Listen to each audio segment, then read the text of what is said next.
What's good, my gamers and ballers, and welcome to Game Day 3 here in eFIBA Season 2. It's been absolutely insane the past couple of weeks, and all you can see is so many amazing players balling out and having a great time trying to get to 𝐼𝐻𝐋𝐿 in Sweden. As I said, it's going to be a crazy day today because we're at the European qualifiers, meaning that we're moving to a completely new stage for the European regions. Now, we have a lot to keep track of, but here's the thing. We got to bring in my brother from down under, the one and only Trumpet Monkey Chris Simpson. How you doing, man? Vince, mate, excited and delighted to be here. Game day number 3 out of Europe. No better man to be on the mic with than you, mate. And we have some truly epic gameplay ahead of us. This stream's going to be massive. It's going to be massive. Now, we had a whole bunch of different controversies when it comes to the teams, when it comes to the different players. But what do you expect to happen today?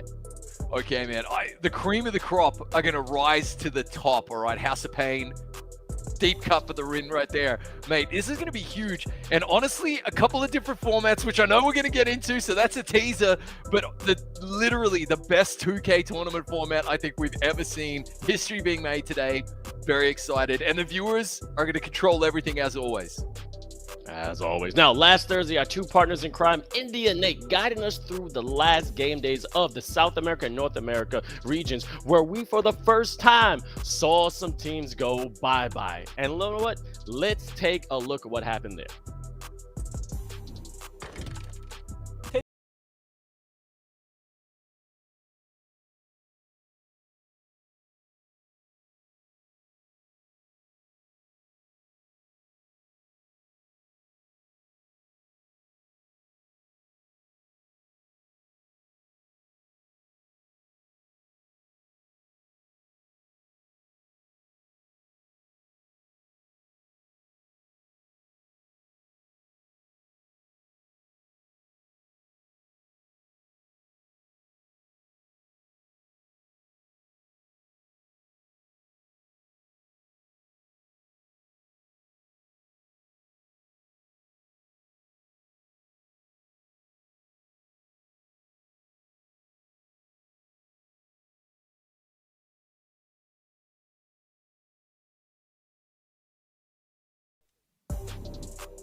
Now, that was an insane day, Chris, and as I said, we had to say goodbye to some of the first teams, but let's just take a quick look on how South and North America ended up. As you can see from this leaderboard right here, we have seen some powerhouse teams do their thing, but break it away from me, Chris. Yeah, mate. Well, look, I think to no one's surprise, USA... if you ask them, they're the best team in the world, okay? But they're not here right now, so we've got our own opinions as well. But USA, top of the table there, Dominican Republic, Puerto Rico. I would have picked that top 3 to go through. Definitely, those are 3 amazing teams. Barbados, Cayman Islands, and Guatemala, we bid farewell. However, it's really important to get this kind of big-time opportunity under the belt, cut your teeth, so to speak, come back next time even better. But it's literally the gap between the USA, Dominican Republic, and Puerto Rico that really impressed me. They've got all the momentum at the moment, Vince. Definitely have all the momentum, and they definitely have the target on the back when I'm coming to the USA. But when we came to South America, no argument here. Brazil, then Argentina, Venezuela, Uruguay. No one ever expected anything less from the Brazilian team. You know, they definitely showed out. They've been really playing their hearts out when they came back in Singapore. But now being on top of the South American leaderboard is nothing less than what was expected. But now it's time to take a look at what's happening today, because as we said, this is game day 3 in the European qualifier. So everything has been shuffled around just a little bit since last week. So let's break it down for you guys. And really quick, this is how the European leaderboard is going to look like for the first 2 game days that's already passed. And take it away, Chris. Oh, mate. Well, look, 2 epic game days. I love being on the mic with you for that one, and all the viewers at home as well. It was great. Turkiye coming out on top. Nobody, no betting man would have put money down on Greece coming second. I mean, look, they're ahead of the likes of Spain, France, Italy, all former champs. These are massive teams. And that's our top 12 right there. And then, of course, going into the lucky loser bracket, which I know we're going to have a look at, but I'm very excited about. 13th and 14th, Poland and Ukraine just missing out, okay? But a whole bunch of other really good teams. And yeah, I can't wait for just a few minutes from now when we look at how that's all going to play out today and next week.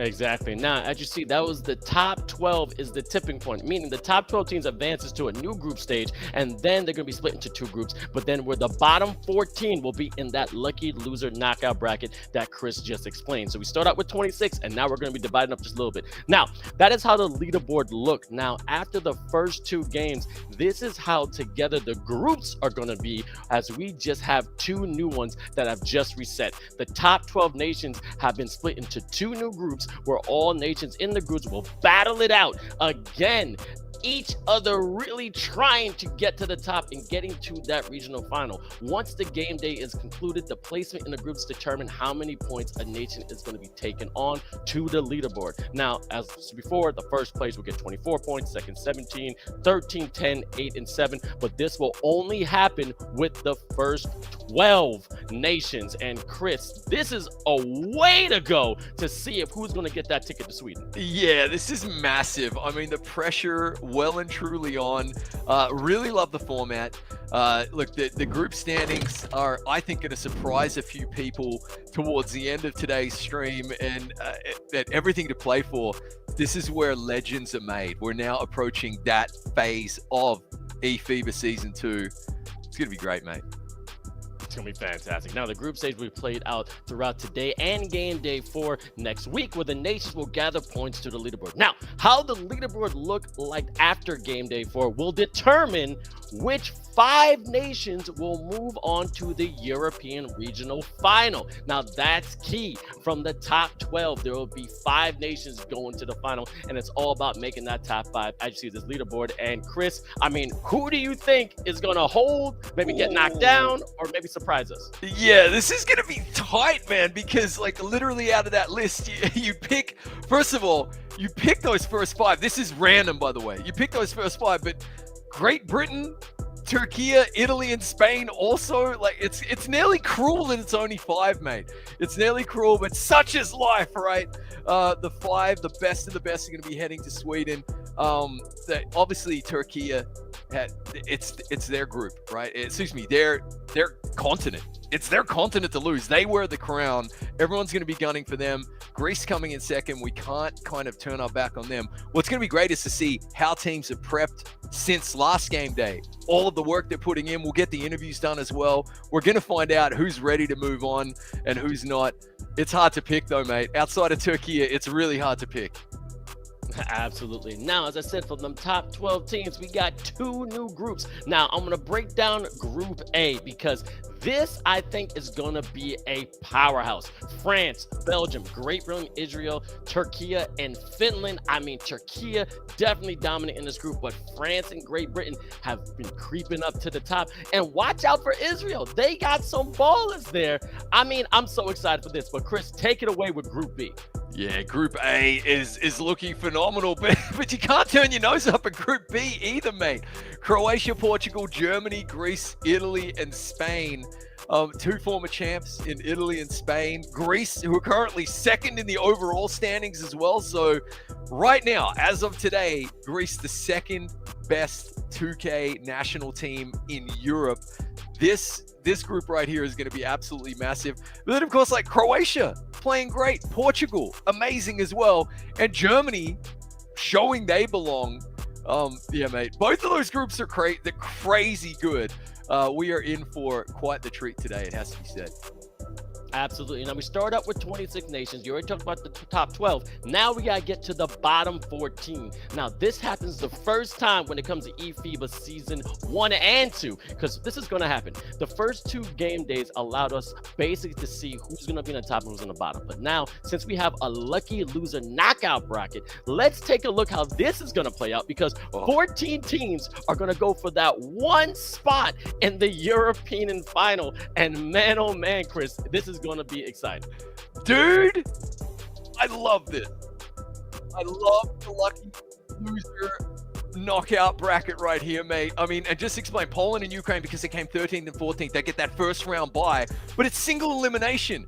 which means all you've got to focus on is your current game, the next team up, and one of these teams is going to punch their way through to Sweden.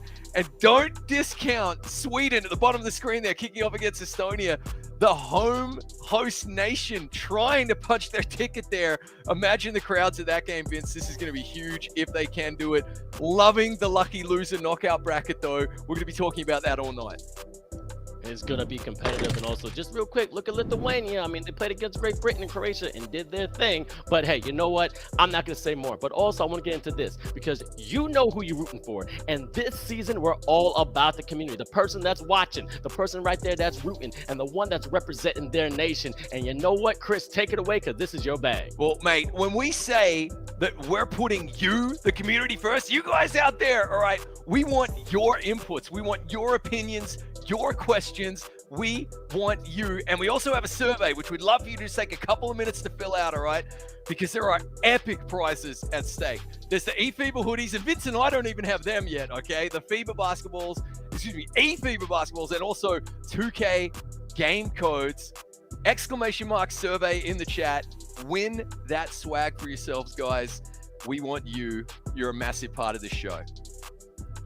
Absolutely. Now, if you're watching on Twitch, you better press that link right there. Fill out that survey to get that gear. And now it's time to dive in something we all talk about, skill boosters.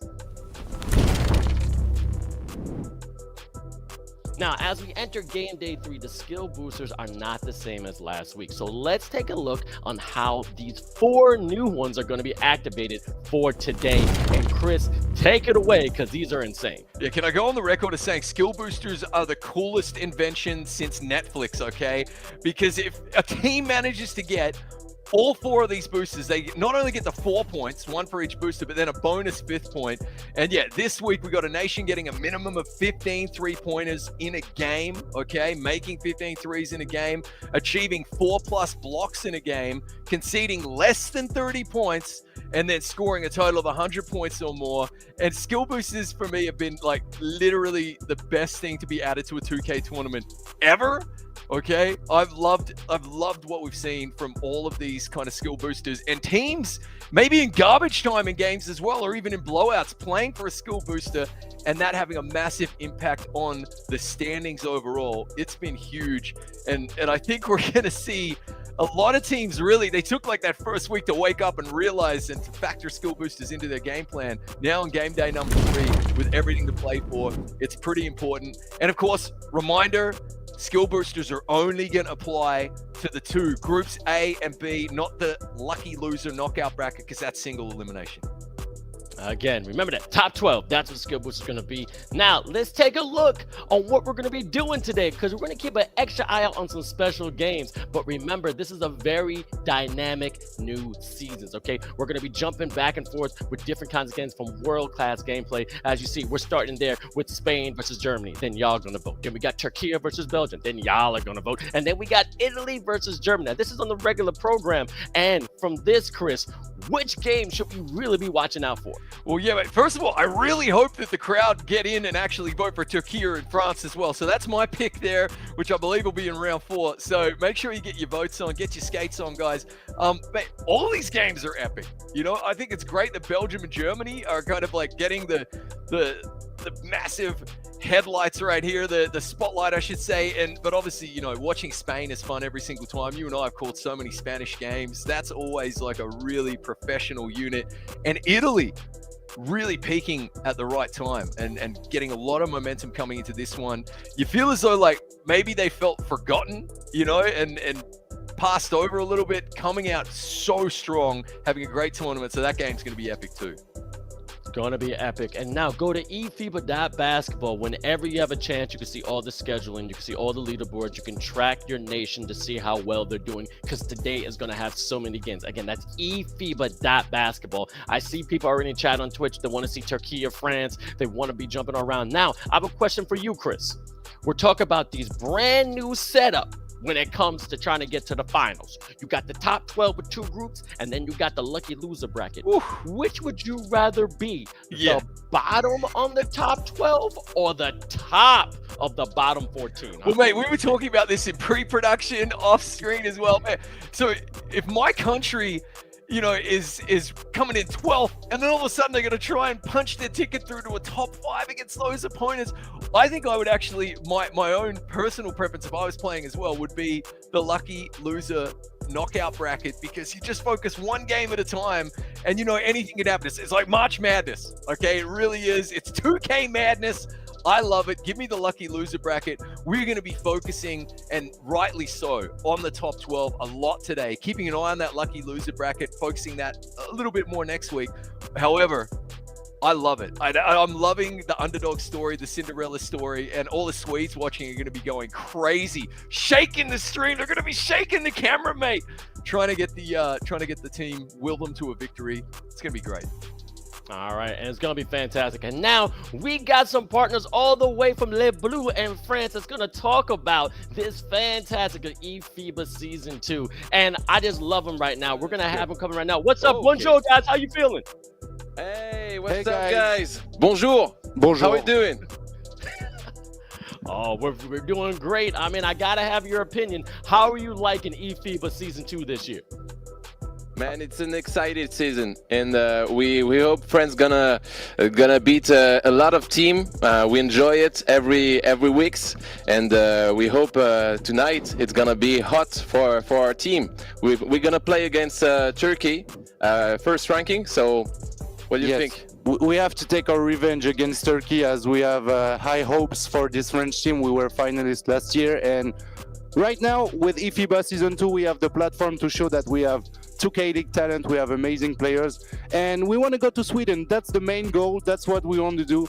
So we have to show the French talent tonight, and we have to beat Turkey to show that we are the best in Europe. Road to Sweden.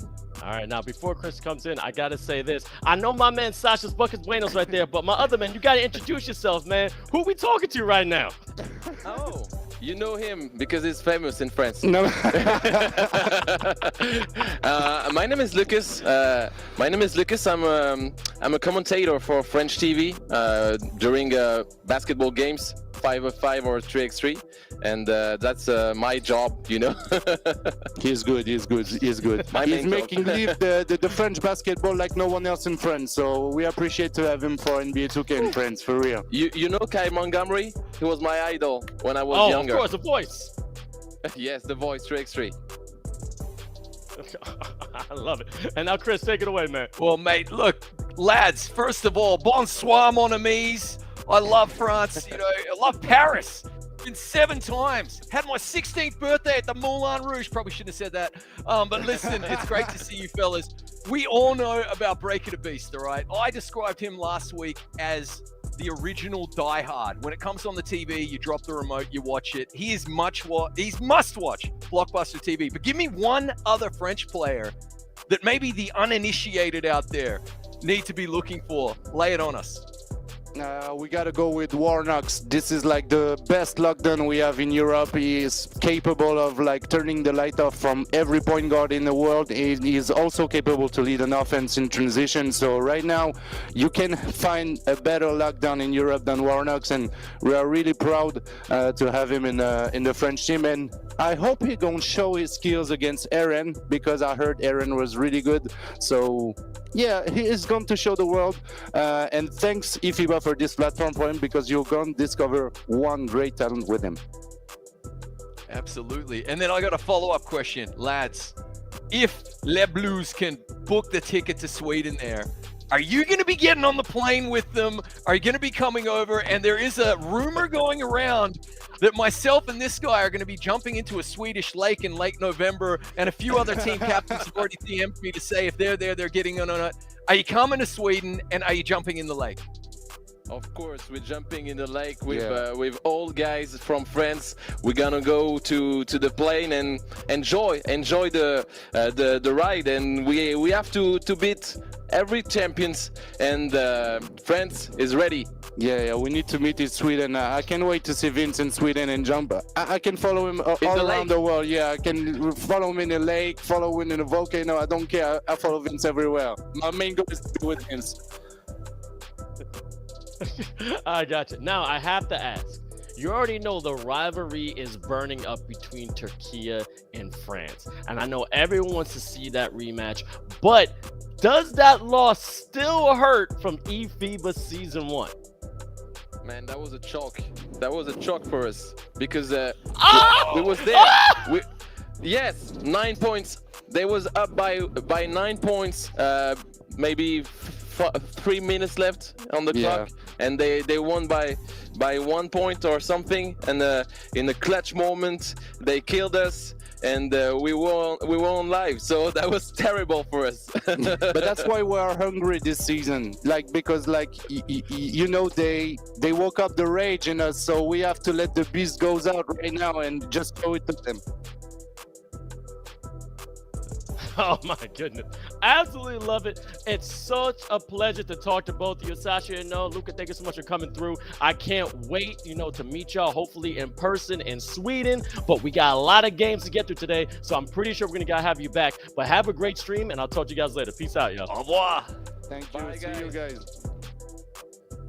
All right, as you see right there, we got amazing commentators from all over the world. Shout out to our French brothers over there. But now we are starting the game. This is Spain versus Germany, and man, oh man, Chris, we're already starting pretty hot because it's a low 2-0 game. But I think the defense been stepping up for this one. Dude, we're like straight into it. That was an awesome interview. I'm telling you, man, the lake is happening. We got to get ready, Vince. All right, we're gonna have to hit the gym. And I don't know, get some wetsuits or something. I'm not sure what's going to happen there. But this is going to be great as we see a nice driving dunk down the lane right there. Germany up 4-zip early on here against Spain, and they'll be loving that. Great interview, and it just is teed up a fantastic evening as we see a nice bit of defense right there. Oh, they're going to call the foul, my bad. A really nice evening of games we got going on here, mate. Blockbuster after blockbuster games. Can't wait. I can't wait either. Again, everyone that's watching us on Twitch, please press that survey button. Please follow us on all different social media platforms when it comes to eFIBA_official. And also let us know your opinions when it comes to the game, all right? Who do you want to watch? Who you want to see? But this is Germany and Spain. And as you see, Mario, the captain, right there to the left, definitely broken out. But then right there, the one and only Costa is to the right for Germany. Now, this is going to be a tough squad because Germany has been really rising up in the ranks, but Spain got some professional NBA 2K players from the league on that squad, Chris. So this is going to be a great matchup throughout this entire game. Oh, as we say that, big man, shoot three, knocks it in right there, and the lead is cut to 1. You're dead right. But what Germany are going to realize really, really quickly is that against a team like Spain, you can't take a single play off. The mental strain that goes on these players at this stage of the tournament, as we see Germany work a nice open shot, but miss it. You literally can't have a bad play. If you slip up once, that might cost you the game. Every possession, absolutely critical, and they're gonna find out real quick. That's what it's like to play against a juggernaut like Spain. But like you said, mate, like credit given where it's due, they got here, right?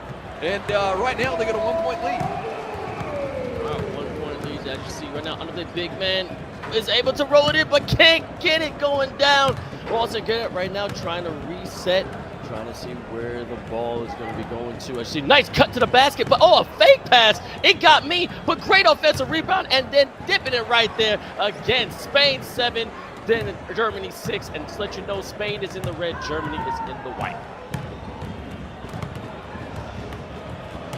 Here we go. Go, Vince. Sorry, my stream just delayed ever so slightly there.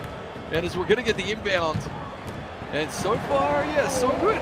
Look, Spain will have woken up, maybe a little cobwebs right there coming into this game. Germany got the early lead, but already they've clawed back that 1-point lead. And just like that, I love a 1-point lead, Vince, because anything can happen. And yeah, we got a good title bout going on right here. Good title bat right now. You see Spain definitely try to control the tempo, and a lot of great players. Like we said, Mario right there to the left, the big fella trying to make sure he controls the post. I see Portugal gets a nice steal, a nice little strip going down the lane with the, oh, nice defense by Spain, stopping that fast break. And now Germany has control and see if they can convert. That was good hustle there, wasn't it? Here we go to get a beautiful finger roll. Oh, Vince, that was old school, mate. You love to see it. I mean, in the age of high-flying dunks and superhuman feats, a beautiful little finger roll, a vanilla thriller. That's what I like to see right there. Here we go. Spain with a glorious dunk and baseline cut right there. Hey, they are going to get you in so many different ways, Vince. They're going to hit you with that baseline cut. They're going to hit you with the meta and the pick and roll. They're going to hit you with the corner threes. You literally have to defend against so many different things, as we see Dogan coming along with an early activation right here, and now he's going to head to the line to shoot a couple of free throws here. The rim is as wide as the ocean, mate, when you're activated, so we expect both of these to go in. Very nicely done. To get that sharpshooter activation there. As you know, this is Pro-Am mode, so everyone's taking over their takeovers, trying to make sure they get their badges to the highest possible quality. But as you see, Spain still trying to control the tempo. It's only 9-12, so a 3-point game. As you see, Torek 11 trying to keep that tempo. He's been a dominant force. That's point guard, and then stroking it green, tying up the game. 19-6, 12-12. Let's see what happens. Ooh, what a shot, Vince. That was so hard to do as well. Even in traffic like that, the skills to stroke that green, absolutely phenomenal. We see JLB there and Dogan do their thing. Just trying to work that pick and drive game. And off balance three, it rims out. And now Spain, well, not quite enough time before the quarter ended right there to try to take the lead. But they will get the inbound right here and an opportunity to just push ahead by either 2 or 3 right here. It's been a pretty tight game, though. I mean, tied at 12 apiece in the end of the first quarter, and that feels about right, Vince. I feel as though neither team has kind of grabbed momentum yet. They're still kind of sizing each other up out there. I told you this is going to be a great matchup. And talking about the players that are playing right now, Spain got Torek 11, and then also 𝐂𝐇𝐄, then Jay Berna, Tor Big Boy, and also Av Mario 32. Germany got Edoga, Jabinki, Kreds, Goat, did Costa, and JLB_2K. And I see another 3 from Germany, 15-12, coming right into the second quarter. Let's see if they're definitely going to feel each other out coming into the next 2 quarters, because right now they're pretty evenly matched, I can say, Chris. Yeah, man, definitely evenly matched right there, and good on you for giving all the players the shout out. I want to ask chat, are we pronouncing, is it Dogon, is it Dogan, is it Dogan? I gotta know, man, because he's having himself a game out here, Vince. Oh yeah, definitely having a game, and he's been having a lot of other great games when it comes to, eFIBA Season 2. I mean, just on day 2, this man had 38 points against Cyprus, and then about 11 points, a close game against the Netherlands. But then when playing against Turkiye, it wasn't him that took over, it was definitely JLB, but they lost by 20. So right now, Dogan has to step up, because when he plays well, Germany is a problem. Absolutely. And look, JLB has been around the block a time or two, mate. I've been calling that name for several years on the international 2K scene. He knows how to get it done. Captain working the ball to the corner. It's a miss, but a big offensive board. The reach-in foul. I was expecting potentially a quick timeout there from Eva Murillo there, but he does a really, really good job hustling, getting up with that board over 2 opponents, cutting in a nice reverse dunk right there. The standing reverse dunk. You love to see it. Just like that, Spain taking back that 1-point lead. And here come Germany back down the court. It is tight as you like out here, Vince. I'm loving it, man. Tighter than a pickle jar right now, but let's see if Germany can come up on top. It's only a 1-point game with 3:7 left into the second. Now, I'm definitely going to see this ball movement by Germany. Ball movement is very key when it comes to this team. They know how to find an open man, but an air ball, oh man, you don't see that often in NBA 2K. He's blowing out candles. What are you doing, buddy? If you're playing 2K, bingo, you can cross the air ball off right there. Look, he was rushing that shot to beat the shot clock violation right there. Couldn't quite stroke it properly. It is what it is. And now Spain with an opportunity as 𝐂𝐊 is just trying to get the shackles off his defender right there. Nice cut by the big man and another dunk. And honestly, if the 2-pointers are up for grabs like that on display, you just got to take them. As we see full court press here from Spain. JLB bailing out his teammate. As we see a steal right there, and Spain really starting to get a little bit of momentum here as we get a beautiful reverse dunk to finish up that quick transition bucket. That went steal dunk in about 2 seconds flat, Vince. And I'm feeling this 5-point lead now from Spain and a little bit of momentum. Germany trying to calm things down here as we get another steal. Oh, definitely found a group of national slammer jammer down in the fast lane. That's what I'm talking about, baby. Shout out to Nate right now is in the chat saying, Mario, 22-15. Spain definitely finding their groove, all right? Now, this is a team you gotta be careful. They may start out a little sluggish, but then once they find out exactly how their opponent's gonna be playing them, they always try to find that weak spot. And as you can see, their defense has been crucial. That's almost 3 steals in the row to fast break dunks. And again, I just made that blessing. It's called the announcer's blessing. Right there, cross pass, trying to get the open man, and then all of a sudden coming out to the right side, and then really smart, slowing down the transition, getting the play, but a deep 3, unable to get that, but then a good defensive rebound by Germany. Fantastic stuff there. Really, really great work there from Spain. As you said, Vince, there. 3-4 steals in a row, it felt like, and Germany finding out that you just can't take too many plays off at all when it comes to these teams. They are going to punish you every single time. And this bucket right here, these free throws, they really needed it, man. They need this like a glass of water in the desert. As he sees he missed the second free throw. Germany maybe just the pressure of the game getting to them. As we see a massive dunk down the other end, just punishing the rim right there. Phenomenal stuff from Spain. And they definitely have all the momentum in this 8-point lead with a minute 20 left in the first half. Gotcha. Definitely calling it, and this has been a great game. But now we got to go to Belgium and France, because I know we got the Le Bleu in the chat, and we got to talk to Luca and Sasha before. Let's see how they're going to fare against this powerhouse team. Belgium is definitely a squad that's been playing together, but France has that chip on their shoulder. They're trying to prove they're the #1 in Europe. 12-16, 3:38 left in the second. I think we have another nail biter here, right here, Chris. And another slammer jammer, 2-handed tomahawk, but then missed it. But then a nice transition 3. Woo! Belgium definitely coming around, getting back almost on top with a 1-point deficit. Man, Chris, this is going to be exciting. Dude, that was a 5-point swing. I honestly thought that dunk was in as well. I had to do a double take there. It was a great block. Yeah, Belgium team, we've seen them, right? Young team, a lot of raw talent as we see. Oh, breaking a beast, just working it. Okay, was that the ball going through the bottom of the hoop? We have never seen that in all our time together, Vince. We've never seen the violation of the ball going through the wrong way in the hoop. Wow. Okay, as I was saying, Team Belgium, to give them credit, young team, raw, but a lot of talent. And honestly, it's all come down to kind of the training regimen, the regime, the tactics, and basically just getting together the team themselves, and of course, you know, the Basketball Federation making sure that can happen. And you're seeing the results right here. I mean, they're going toe-to-toe, as France missed a long-range 3, against one of the best teams in the world, without a doubt, in France, and holding their own, man.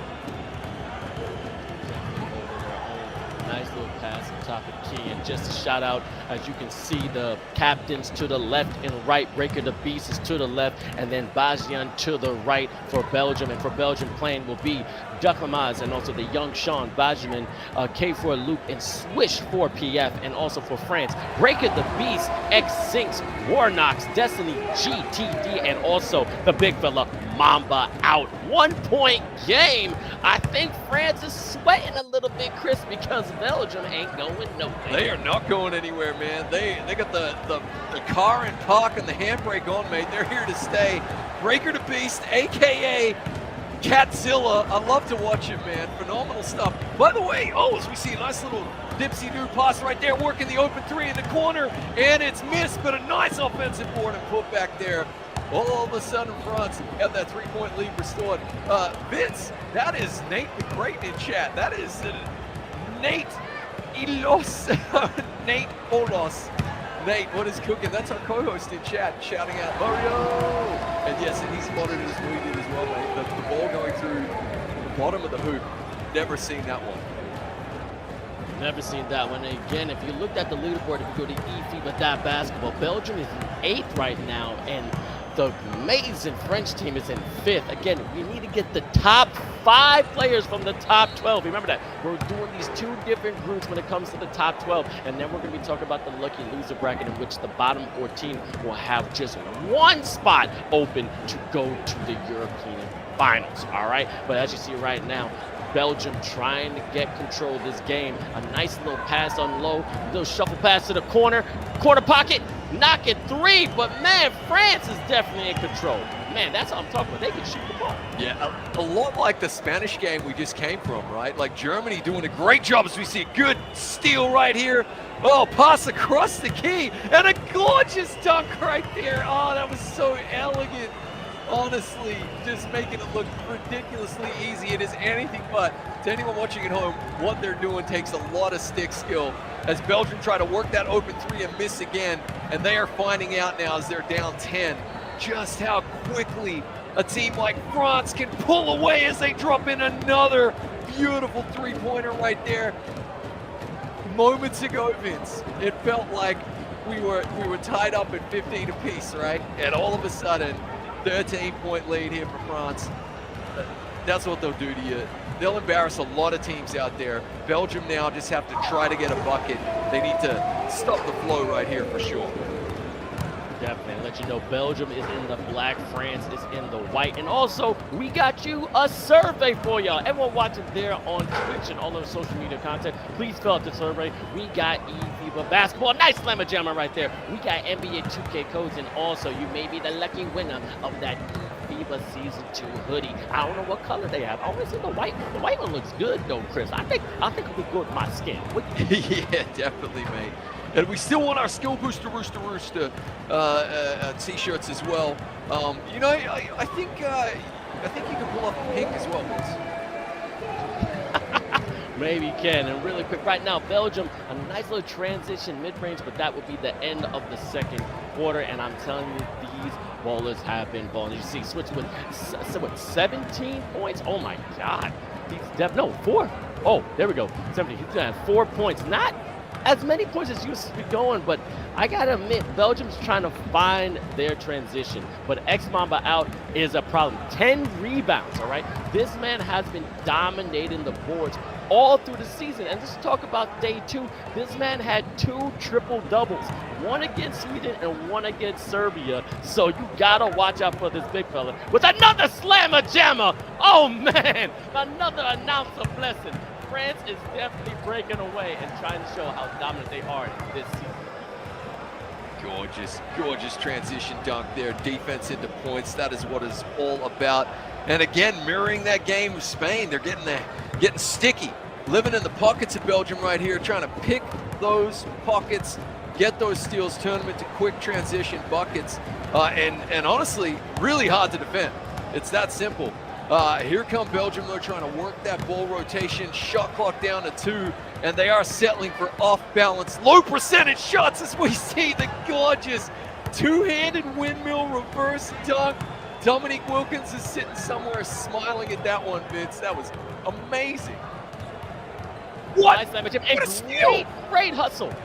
No, I've never seen that animation before. The steal and tip out of bounds, that's ridiculous. And then a quick 3, oh, that needed to drop right there. Belgium doing what they can to hustle and get a big 3 of their own at the other end. And that's exactly what the doctor ordered. They needed some points, and they need a lot of them stat. Great hustle play. And now we're going to go to the last minute of Great Britain and Finland. Again, we're going to be bouncing around to so many different games. Now let's see what's happening here. 68-36. Great Britain obviously dominant in this game, but Finland has definitely shown their power throughout this season. But man, Great Britain is definitely showing out, and they're making sure they're putting on a show for people here watching on Twitch. Yeah, we've got probably one of our first blowouts of the day. It has to be said. The Finns are not a team to be scoffed at. I mean, they're top 12. They're top 12 in Europe. They've gotten here. But Great Britain, we chatted with 𝐓𝐇𝐄 there last week in that interview, and you got the feeling that they felt pretty embarrassed for the upset loss that they had, right, against Croatia. So they are going to be locked in, I think, for the rest of the tournament. Shout out to the Finns, though. Okay, my Baltic brothers from across the sea right there. We're going to find out as we approach the final 5 here from the top 12 whether or not these Finns can finish.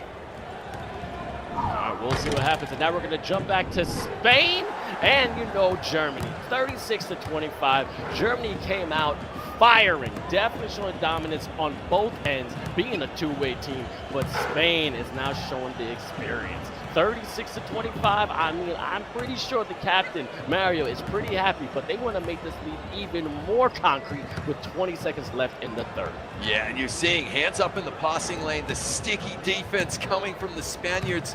They're really, really flexing today so far in the defensive department. It is not a huge scoring game as we see a gorgeous dunk right there flying through the air, two-handed, hanging around like a sloth at the end. I love it.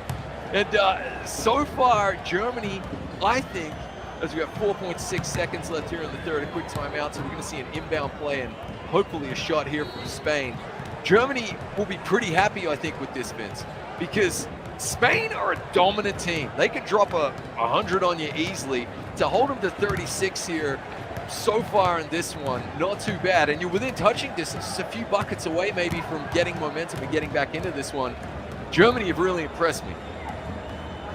Oh, definitely. Very impressive. This is going to be the end of the third quarter, and really quick, if you do not know where your nation is playing, you need to go to eFIBA.basketball, because you got Turkiye versus Israel, Great Britain versus Finland, Greece versus Croatia, Spain versus Germany, Netherlands versus Austria, Luxembourg, Albania, France versus Belgium, Portugal versus Italy. That's just some of the few games that's going to be happening in the next couple of minutes. And then lastly, Serbia versus Slovakia. But definitely go to eFIBA.basketball to get all the information, because I just see this is a dominant showcase of what Spain can do, even when starting off a little rocky. I said before, once they find their groove, they can get back in the game. But I'm not going to take away from Germany. They're making a 7-point game. 4:50 left in the fourth. Chris, that is enough time for a comeback. Oh, definitely, mate. And we said it at the top of the show. This was the first game we tuned into, so we see a great steal here from the Germans. So showing their defensive prowess themselves. Every possession counting in this game, and that's exactly what we've seen. You know, that's what it's coming down to as well here in the fourth. You can't have any empty trips. It's that simple, Vince. You've got to be dropping in some form of a bucket every time you get the ball if you're Germany. Likewise, if you're Spain, you're trying to hold that buffer right there. But I've just been really impressed with the defensive performance from both teams. As we see a nice cut, the pump fake, and the putback. And just like that, we've got 4 straight points here from Germany, Vince. A 5-point game, and they're going full court press. The Spaniards, they won't be liking this at all, Vince. You're full court pressing us, and wow. Former champs of Europe getting a dose of their own medicine right here. And Germany really trying to put the clamps on here. Good cut from the captain. Great defense down low, working it to the top. He's got 4 to shoot, Vince. He's got to pull the trigger on this one. All right, here, 𝐂𝐊, but look at the sticky defense, the shot clock violation. Massive turnover right there for Team Germany. Putting on the clamps, locking it down. But this is the man you want with the ball. 𝐂𝐇𝐄, but great shuttle pass, cutting right on the top of the key. But whoa, a complete great, I don't know if it was tipped. Hold on, was it tipped? No, straight turnover by Germany, and this is crucial. 5-point game, you gotta take care of the rock. It's the team with the ball that can score, and if you can't score, you can't win. But let's see if Germany can put on that defense again. Again, keeping the offense right in front of them. Amazing, great shuffling, understanding where the opponent is, but that's a big man for opening. Oh, could not convert. Let's see what Germany can do here. Oh, I like that shot selection too. They worked the open shot there, but he just couldn't make it. He'll be kicking himself, Mario. We know him all too well. Holds himself to a very high standard, but there it is. Gets the ball back, quick transition, bucket, massive dunk at the other end. And that's what Spain are known for. They go steal to points in about 1.5 seconds flat. It's a beautiful thing to watch. Germany still within touching distance. We've got a lot of time left in this one here, Vince, but my God, they need to get on their horses right here. They got to drop in a bucket, you feel, as he works the open three, and it's an air ball. But here's the thing, Germany is definitely shooting themselves in the foot, okay? After those two crucial turnovers, again, they're not being poised. They have to be basketball intelligent, all right? Making the right play is key. But now, fouling right now, smart. They got some fouls to give. They want to stop any kind of easy buckets that Spain could probably convert on this time around on this side of the court. But as you see, a great little jump pass again to the captain. Let's see what Mario's going to do, holding it out.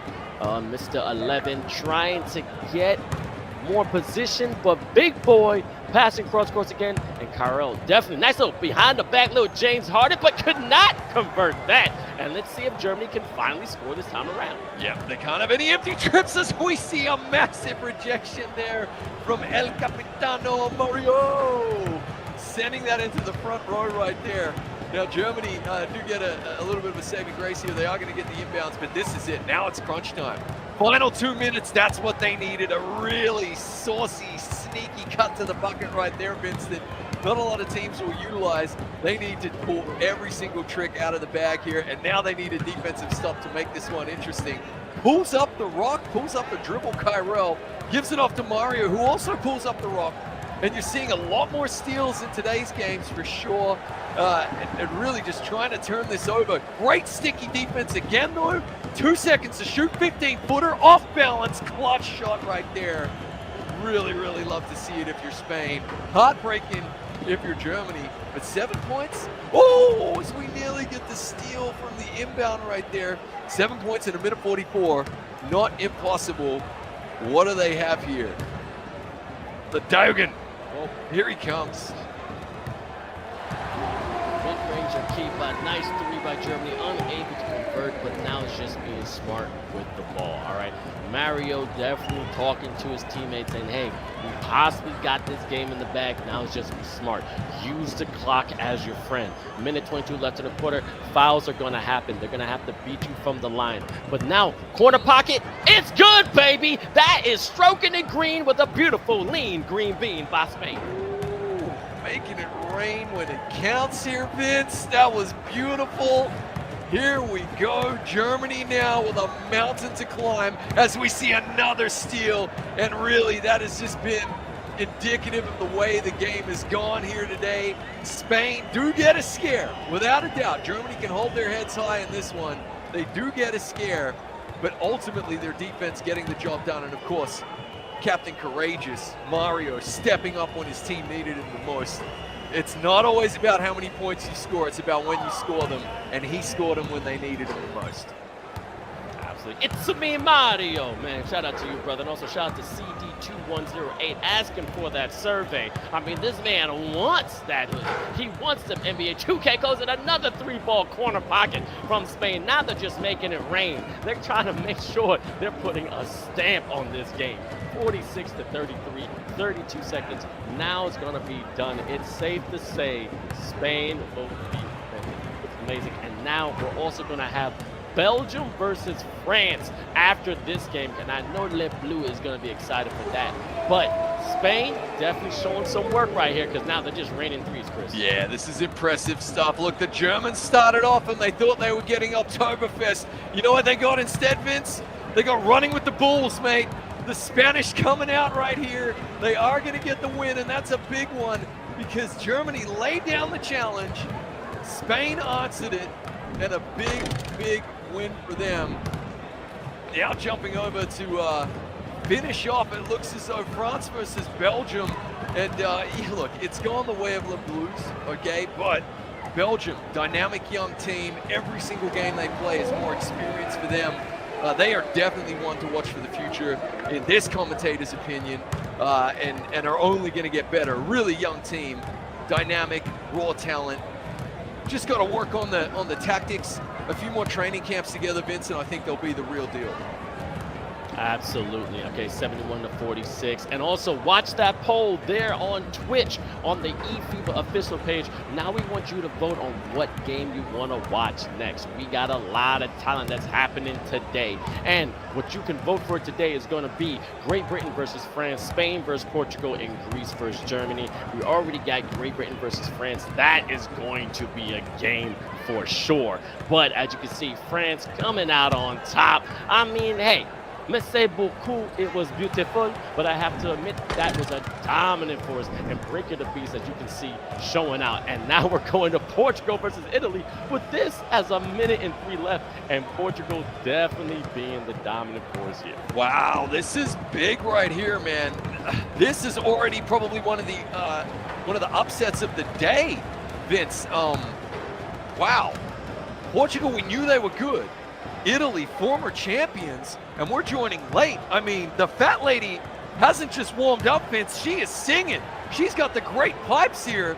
A big 3 right there for Italy. 41 seconds and 8-point differential. Full court press going on right here. Time is not their friend. Yeah, you're just letting it tick down if you're Portugal. An early upset in today's slate of games right here, Vince. I'm massively impressed by what Portugal's doing. Oh, absolutely. And now Portugal, as you said, definitely dominant force. They went 3-1 in day 2, but then Italy was actually undefeated, beating Slovakia, Ukraine, Luxembourg, but had a close revenge win against Belgium, 46 to 43. But Portugal, as you said, have some ballers. I mean, I'm always watching that No Brain Salazar, definitely a dominant voice, Henry Jones and PT Creative. But man, 48-2. Hold on a second, 48-42. We still got some time left in this game. All right, 11.8 seconds, still got some, wiggle room to make a play. Let's see what they're gonna do down in the stretch of the fourth. Oh, that's a great inbound pass right there. You're right. I mean, it's a little nervous. 6 points. It's a couple of 3-pointers here. Gotta get a quick steal and a timeout of their own here. That's what the Italians will be working for. We have seen crazy things happen in eFIBA before, Vince, but it looks as though the Portuguese are gonna hold on against Italy in what I'm calling an early upset, because I had Italy potentially as challengers for the whole tournament. Portugal throwing a spanner into the works, and we have an early Catzilla sighting right here, Vince. The Portuguese destroying Rome right there. I love it. Taking it down. And also, as you already know, we're playing basically kind of 3 different groups, in the sense of the top 12 have 2 different groups going on, and then we have a third group, which is the lucky loser bracket. And again, 2 teams are going to have a chance to go to European Sweden from Europe only. However, got to get out to the amazing final. We have the top 16. So the top 12 are going to be going right now to get to that 5 spot. But then the bottom 14 are going to try and get that 1 spot to be in that European final. And Chris, we're watching a lot of talent here, and we're already seeing rivalries just being more cultivated, getting more hot, getting more, insane. I mean, now I don't know who's going to come up on top. I mean, who do you think is going to be in the last 6? Well, that was really impressive from Portugal. I mean, I talked up Italy. I was hugely impressed with their performance so far in this tournament, saying that they were peaking at the right time, okay? Portugal come along, get that win, and honestly, the score looked a little bit flattering in the end for Italy. They had that. They had that in the bag with halfway through the 4th quarter. Really impressive. Look, Turkiye, obviously still everybody's favorite. We know, we've seen them. We've sat down face to face. We saw them in Singapore. When you see a team under the world lights, on the world stage, perform like they did, clutch it out, you know they've got the hearts of champions, okay? So I'm never worried about Turkiye. But yeah, these other challengers who are showing up here today, so far so good. You could see it feels like the whole of France is behind that team. They are definitely united. So, give me them as potential winners of the overall day as well. Those are my 2 big favorites. Other than that though, mate, wow, it's an open field, isn't it? That's what we're seeing. Absolutely open. Now, with Group A, when it comes to the top 12, it has Turkiye, Great Britain, France, Belgium, Finland, and Israel. And Group B has Spain, Greece, Croatia, Germany, Portugal, and Italy. Now, we always talk about how you're going to be the bottom of the 12 or the top of the quote-unquote bottom 14, because even in that lucky losers bracket, I mean, you're going to have Netherlands versus Austria, Luxembourg versus Albania, Serbia versus Slovakia, Lithuania versus Cyprus, Switzerland, Montenegro, and Sweden versus Estonia. But what I love about this is that we never know who's going to come out on top, because it's going to be that one-shot pony. It's literally you're in or out. But I got to keep it going, because now we're going to have a legend, someone that we know very, very well. The one and only Breaker the Beast from France is with us. And I'm telling you, very impressive win, brother. How do you feel? I'm feeling great, like always. We took a huge win against the Belgium team. So, yeah, I'm happy. Man, I'm happy with you too. Now, with all the pressures going on, everyone's talking about this Turkiye rematch. I mean, what have you been doing to prep yourself to go against, quote unquote, the juggernauts of Europe? Nothing special. Last year we should win the game, but we choked. So I'm confident, and I think we will get our revenge today. Ooh. Nice. I'm loving the way you're owning that as well. You're just admitting that there was a choke. I gotta say, we're in the studio. We don't like that word. It's a little bit nasty. But I also want to give you a shout out for putting a giant monkey behind you. You know, I really appreciate that. As my stage name is Trumpet Monkey, so I hope he makes the way to Sweden as well, mate. We've seen, and it really feels like everybody that we're speaking to in the 2K space in France, the whole nation is behind you guys. Are you feeling that love? Are you feeling that support? Yeah, I really love it. The whole country is behind us, and it's crazy, to be honest. This feeling is so crazy. And can you tell us, how have you been prepping, like just for the uninitiated and maybe people who don't fully understand? We saw you a week ago. That was game day. Okay, number 2. Here we are, game day number 3. But a whole week's gone on since then. What type of preparation has been going in day by day? I think it's really awesome when the people hear how much training goes into it. We're playing a lot with the roster. We're training a lot of systems, stuff like that, to prepare yourself to before every FIBA session. So yeah, we're just working a lot with the team, and I hope it will pay. Oh, definitely. I got 2 more questions for you. Now, I've been talking to a lot of people, and your name has been buzzing around in the USA when it comes to the NBA 2K League. I mean, how does it feel now that you're getting that validation that you are one of the top players in Europe? It's amazing. I'm really proud of myself, etc. Because it's some. I'm working for it since a long time. Since 4 years, I'm giving my whole on this game, and no, it pays off. So I'm just proud, to be honest. You should be proud. And I gotta ask about one of your teammates. Mamba out had 2 triple doubles in day 2. I mean, how crucial is it to have such a dominant big man on your team representing France? Mamba out is strong as fuck. Oh damn! I don't know if I can say that on stream, but he's definitely the best hunter. He deserves to be in the league too. But people are sleeping on him. I love it. All right, they're sleeping on, but we're not sleeping on you. Breaker the Beast, thank you so much for your time. Hope to see you at the top, and hope to see you in Sweden. Thanks. Au revoir. I love asking questions and then they're like, I don't know if I can say that. Oh, but yo, ex-Mamba out. Shout out to you, definitely showing out. But now we got Finland versus Turkiye. We know our brothers from Turkiye. We know Tanzu's definitely rallying the troops, Chris. What do you think this ending score is going to be? Because you never know, could be an upset. Or you think Turkiye is going to come out firing like crazy? Yeah, look, they're the team to beat. I mean, the expression is safe as houses, right? Like, if you're going to put your money on anyone, it's got to be Turkiye. As again, we're just seeing this smothering defense. It's Turkiye in the red and white, and Finland in the blue and white. Finland, no slouches, without a doubt. Here in the Baltic states as well. You know, that's Finland, Latvia, Lithuania, Estonia. Competitive 2K, it's a thing. You know, as is real life basketball, and FIBA know all about that, and the federations are very supportive. So, you know, they'll be expecting big things of themselves. It's just, you can expect the world, but when you go up against Turkiye, mate, you find out real fast exactly where you stand. That's for sure. They are the ultimate test. They are the Everest when it comes to challenges in the international 2K competitive scene, and a lot of teams find that out real quick.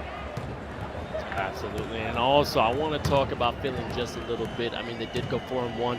Look at Markku Boss, another baller that's been having triple doubles. I mean, doubles when it definitely comes to the rebounds, just eating up them boards. He's going to be crucial if Finland can stay in this game, because you have to make sure you have as many possessions as you can with a Turkiye type of offense, because you know they love to shoot their ball. They love to score in fast break transition, you know, opportunities. But the key thing is that holding them behind 50 points going into the third. You do that, you may have a shot, but if you don't, they're probably going to score 100 on you and get that skill booster that everyone's loving this season. Yeah, it all comes down to just like talent as well. That Turkiye team, it's very rare that you'll see one of them have an off game, right? And nearly impossible that all five would have an off game, where to the point that they could lose, as we see a massive dunk there from the Finns. That man knows how to finish. Very nicely done. So very rare that you have an off day from Turkiye, which means you're always getting the A game right, and they'll find a way to win. They're a very adaptive team as well. Whoever they're facing, as we see a good block right there, very nicely done.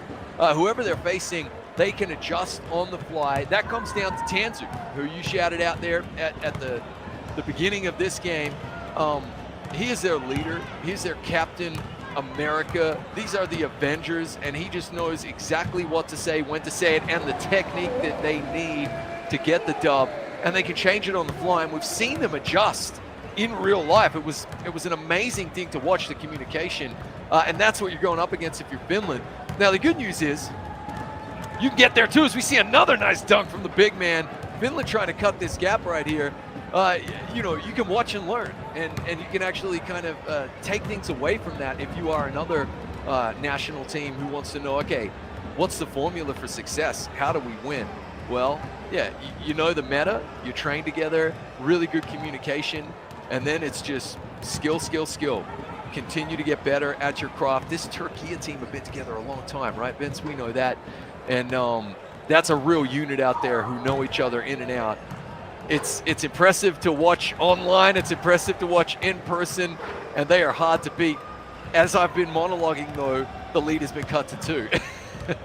I'm watching this and I'm listening to you intently. You're doing great, but I'm going, can you not see what's going on right here? 20-18. I just shouted out the one and only Markku Boss, saying that he's going to have a triple-double maybe again, but then getting this quote-unquote deficit to 5 points against Turkiye. Keep them under 50 points before the third quarter is key. I am highly impressed right now. As you see, we got some takeaways. That's nice to the rim. Oh my goodness! Slow motion $1 million man slammer jam.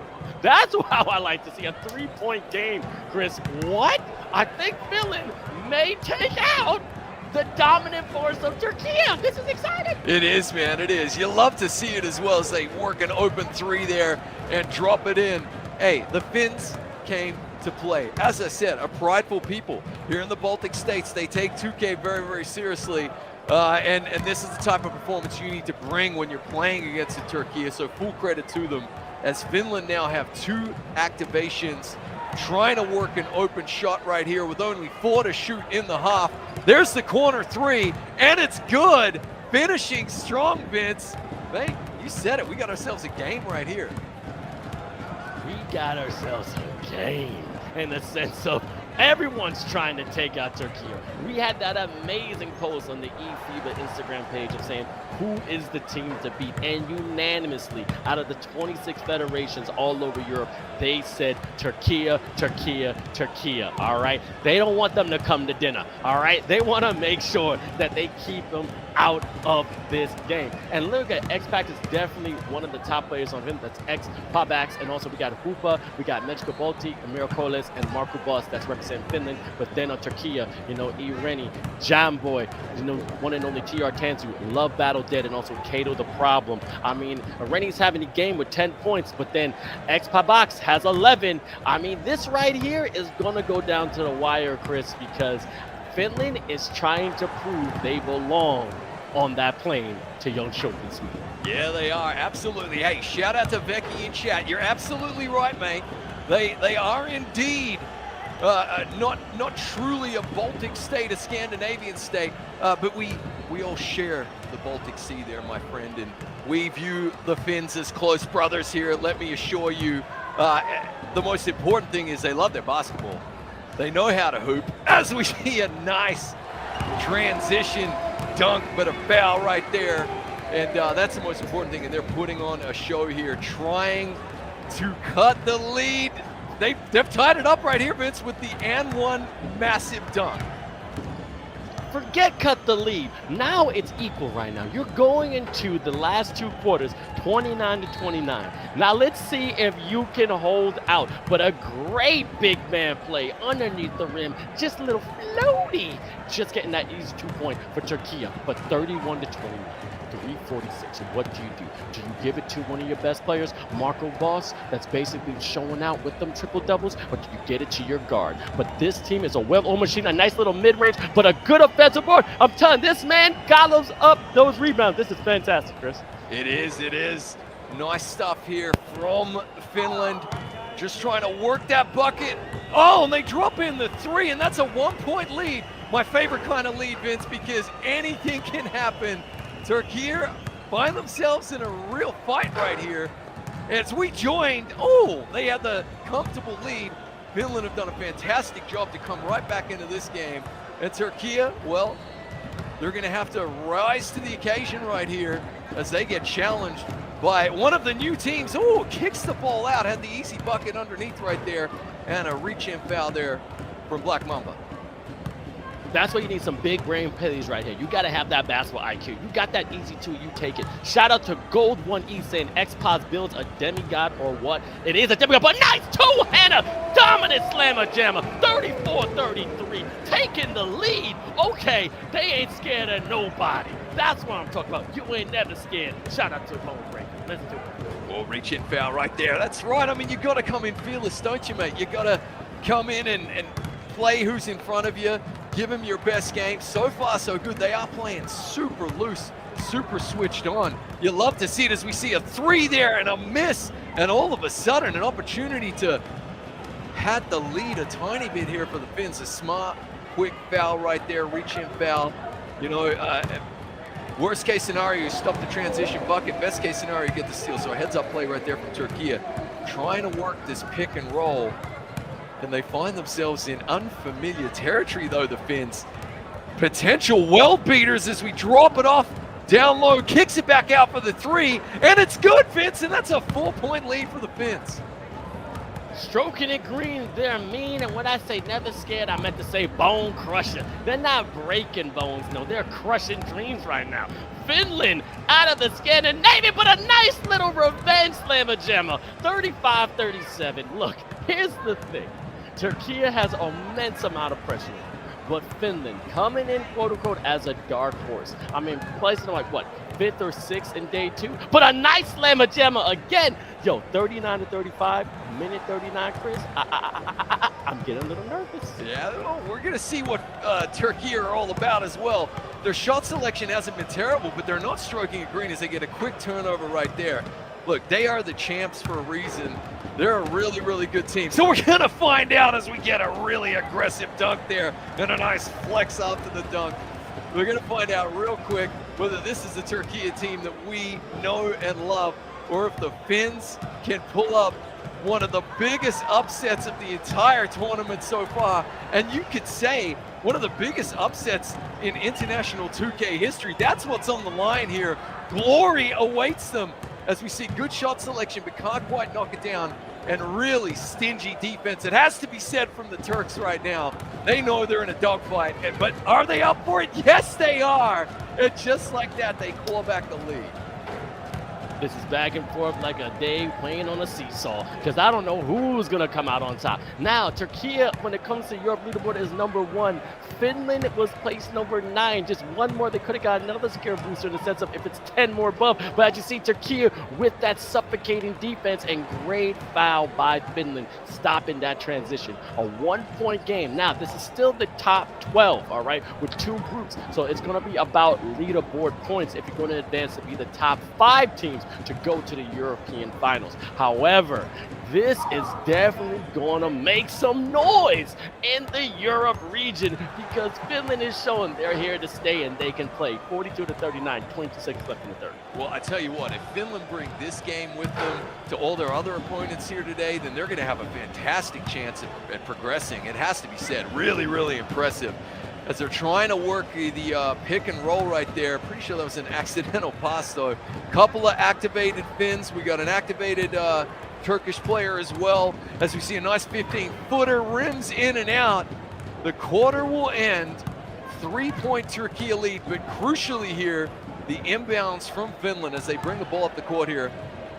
eFIBA trying to tote the rock, and we get a reach and foul. And you're seeing that handsy defense from Turkiye there, Vince. They are trying to pick the pocket, get those steals. Man, they know they're in a game, mate, and they are giving it their all now. Finland are getting Turkiye's A game. Likewise, the Finns very proud of their performance so far as they miss a 3, but a great board there from Maku. Oh, and a quick turnover. It's going end to end. The cameraman earning his pay here at SB Vince. 39-42. Rennie is definitely having a game with 14 points, but Marco Boss with 6 points and 6 rebounds. But eFIBA definitely leading with 20 points for this game. I mean, you gotta give it to your guard on Finland. This build is a demigod. He's able to hit it behind the arc, stroking the green. Nice mid-range. Look at the handles. Oh, that's an ankle breaker. Oh, baby! Someone say 1438. Call the ambulance because you need a body bag. That's all I just see. Tied game, 42-42. I see you, Finland. Woo. Oh, corner pocket. Okay, quiet. You love to see it, though. These two teams putting on a show for us here, Vince. It is end-to-end blockbuster stuff. This is the action movie of the year so far. There's Big Maku, man. He's been fantastic under the rim, on the glass as he tries to get the dunk. Good defense from Turkiye, and a hustle bucket at the other end. Boom! What a dunk! Turkiye showing why they are the best in Europe. Pulling away with a 4-point lead here. Plenty of time to play, though. Just under 4 minutes. Finland, now they have to stand up and be counted right here. It's time for them to hit back and make this a game. Good cut. More great defense. Good ball from Maku. Kicking it back out to the corner. Really great hustling defense here from Turkiye. Good ball movement as well from Finland. We're seeing two great teams go at it. Good shot. Missed. Board. Here comes Turkiye back the other way. All right, let's see it. 4-point game, 3-11. Let's see what Turkiye can do in this possession. You know Jamboy, one of the most clutch players when it comes to eFIBA Season 1 and 2, and when we're in Singapore. But as you know, a nice little cut to the basket and a dominated thunderous store jam. 42-48. A lot of time left on the clock. Finland, can you hold out? Could you be the ones to make a god move?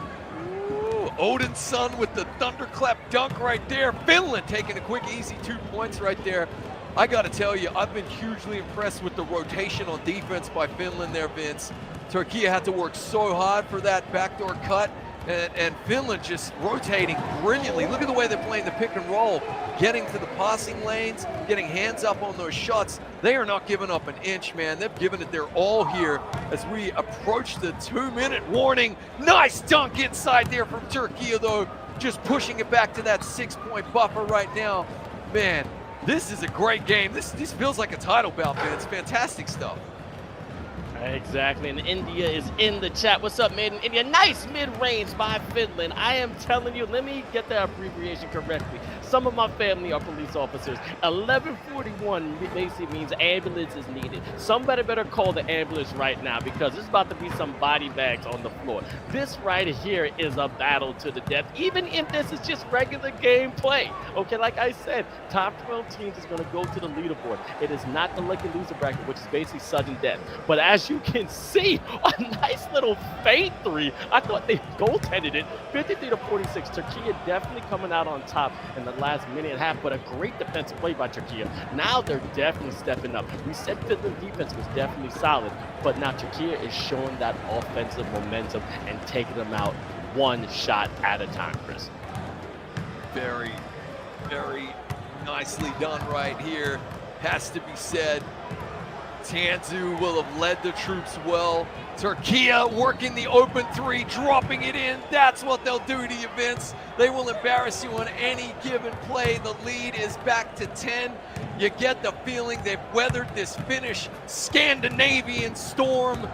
However, the Finns can hold their heads high, and honestly, if they can match this level of play for the rest of today's game day, and then next week as well, we may very well see them jump on the ferry over to Sweden, their neighbors, because this has been really, really impressive from them. As we're seeing just big brain play right here from Camboy. They're gonna work the clock down, and Rennie with the huge long-range three. He shot that from halfway, it felt like right on that beautiful eFIBA logo. And like that, Turkiye, our reigning champs, showing exactly why they are considered by many, including myself, to be the best international 2K team in the world, finishing strong. You love to see it, mate. Was there ever a doubt? Yes, yes, in the third. The Finns pushed them all the way, but they are finishing strong. So we see a gorgeous one-handed dunk at the other end. All right, that was the nail in the coffin. As you see, 11-point lead, but now we got another game. Shout out to Finland, but we got Great Britain versus France. And I'm telling you, everyone's been waiting for this game all day. But I have to give the flowers to Finland. You were definitely proven you represented your nation beautifully. Your federation should be proud. The amount of lead changes that's happened in this game, getting it to 1 and actually leading against Turkiye late in the game, not just early, shows that you have what it takes. But as you can see, Turkiye definitely hammering it down, saying, you know what, we have to make a statement. We can't let people think we're quote-unquote not able to take out a 9th seed. I mean, I love college basketball. When a 16th seed takes out a number 1, you were so excited. But this right here was one of those times. But as I said before, we got Great Britain versus France, and this is also another tight game. Chris, 24-26 as a free throw. Who do you think is going to come out on top of this? Because France just played. I think they might be a little tired.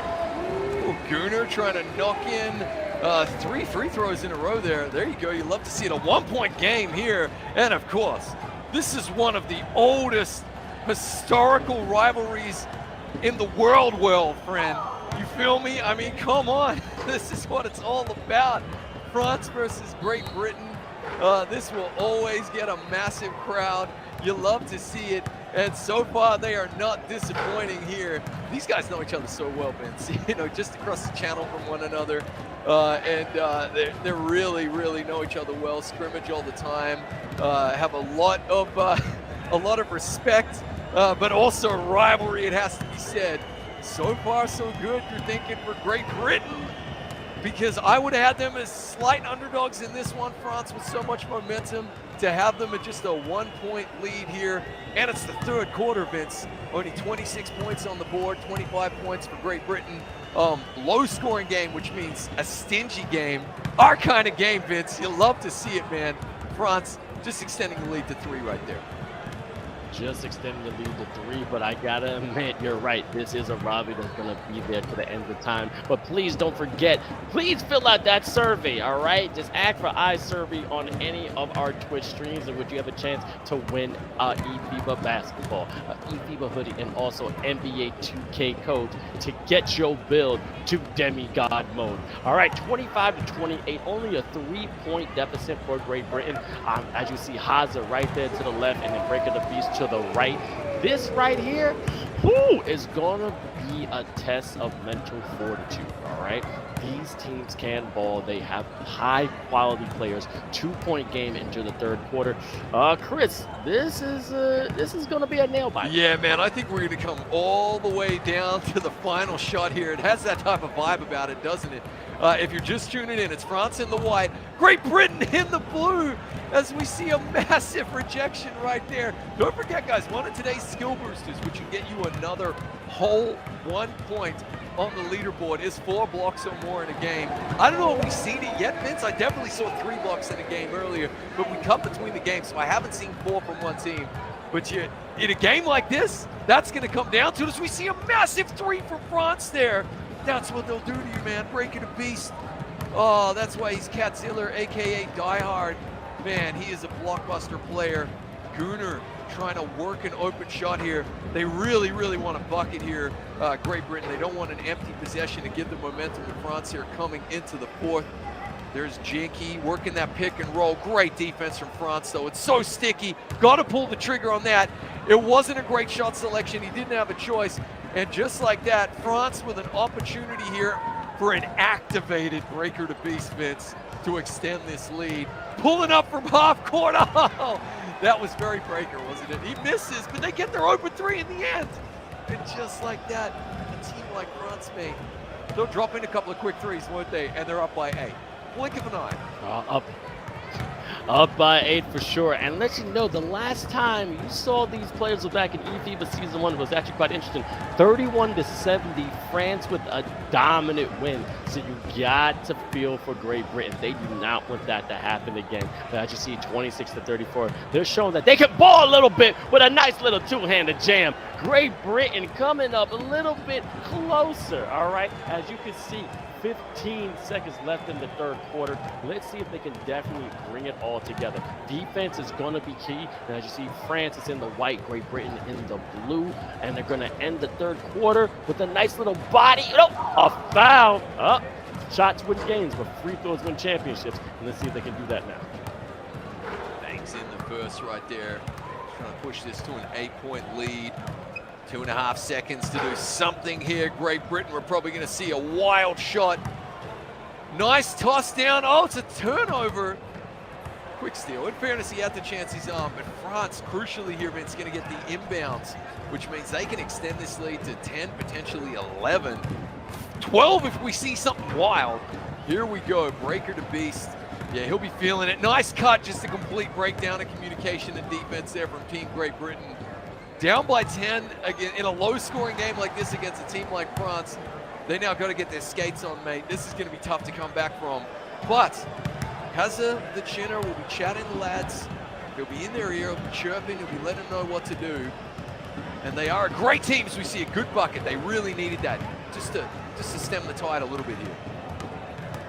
Just a little bit. Again, if you guys don't know, Great Britain got V Gunnar, 𝐂𝐄𝐄, Kai Bangs, 𝐓𝐇𝐄 the Chinner, and Sam the Ruler. And then you got Breaker the Beast, 𝐿𝐔𝐓, 𝐷𝐠NOX, Destiny, GTD, and also 𝐿𝐿Mamba out. 8-point game. France still ahead. Now let's see right now. Is it corner pocket? It's good. It's green. It's mean and lean. 5-point game.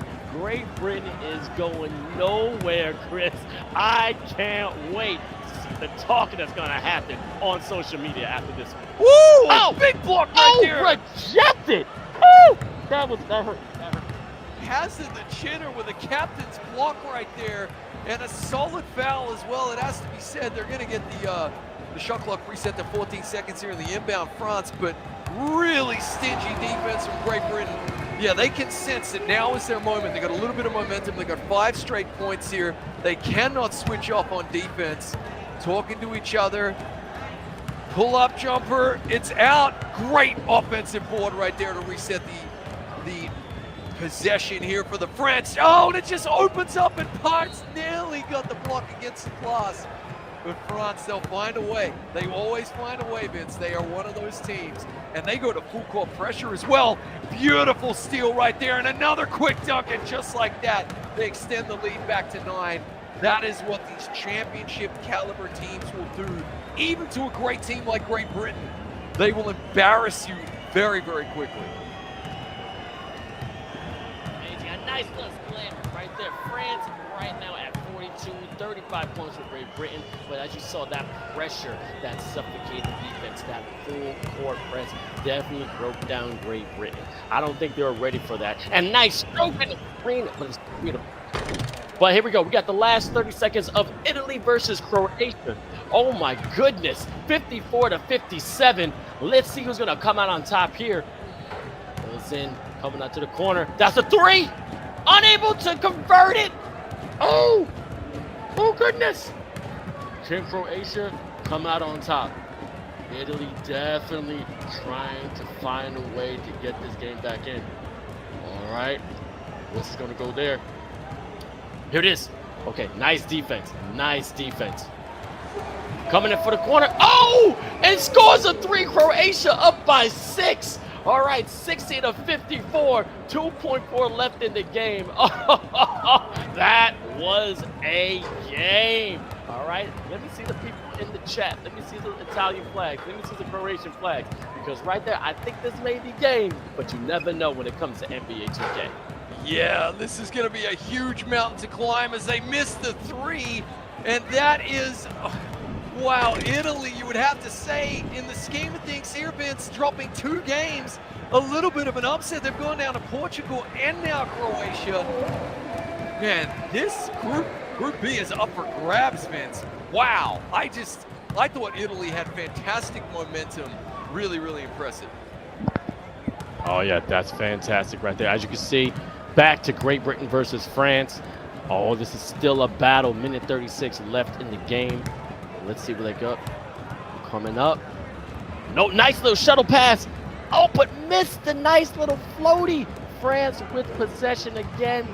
Now here's going to be a time in which Great Britain should be fouling maybe just to get them to the line, but they're letting it play out. The clock is not their friend, Chris. Now France right there, you know, the one on the big gunner.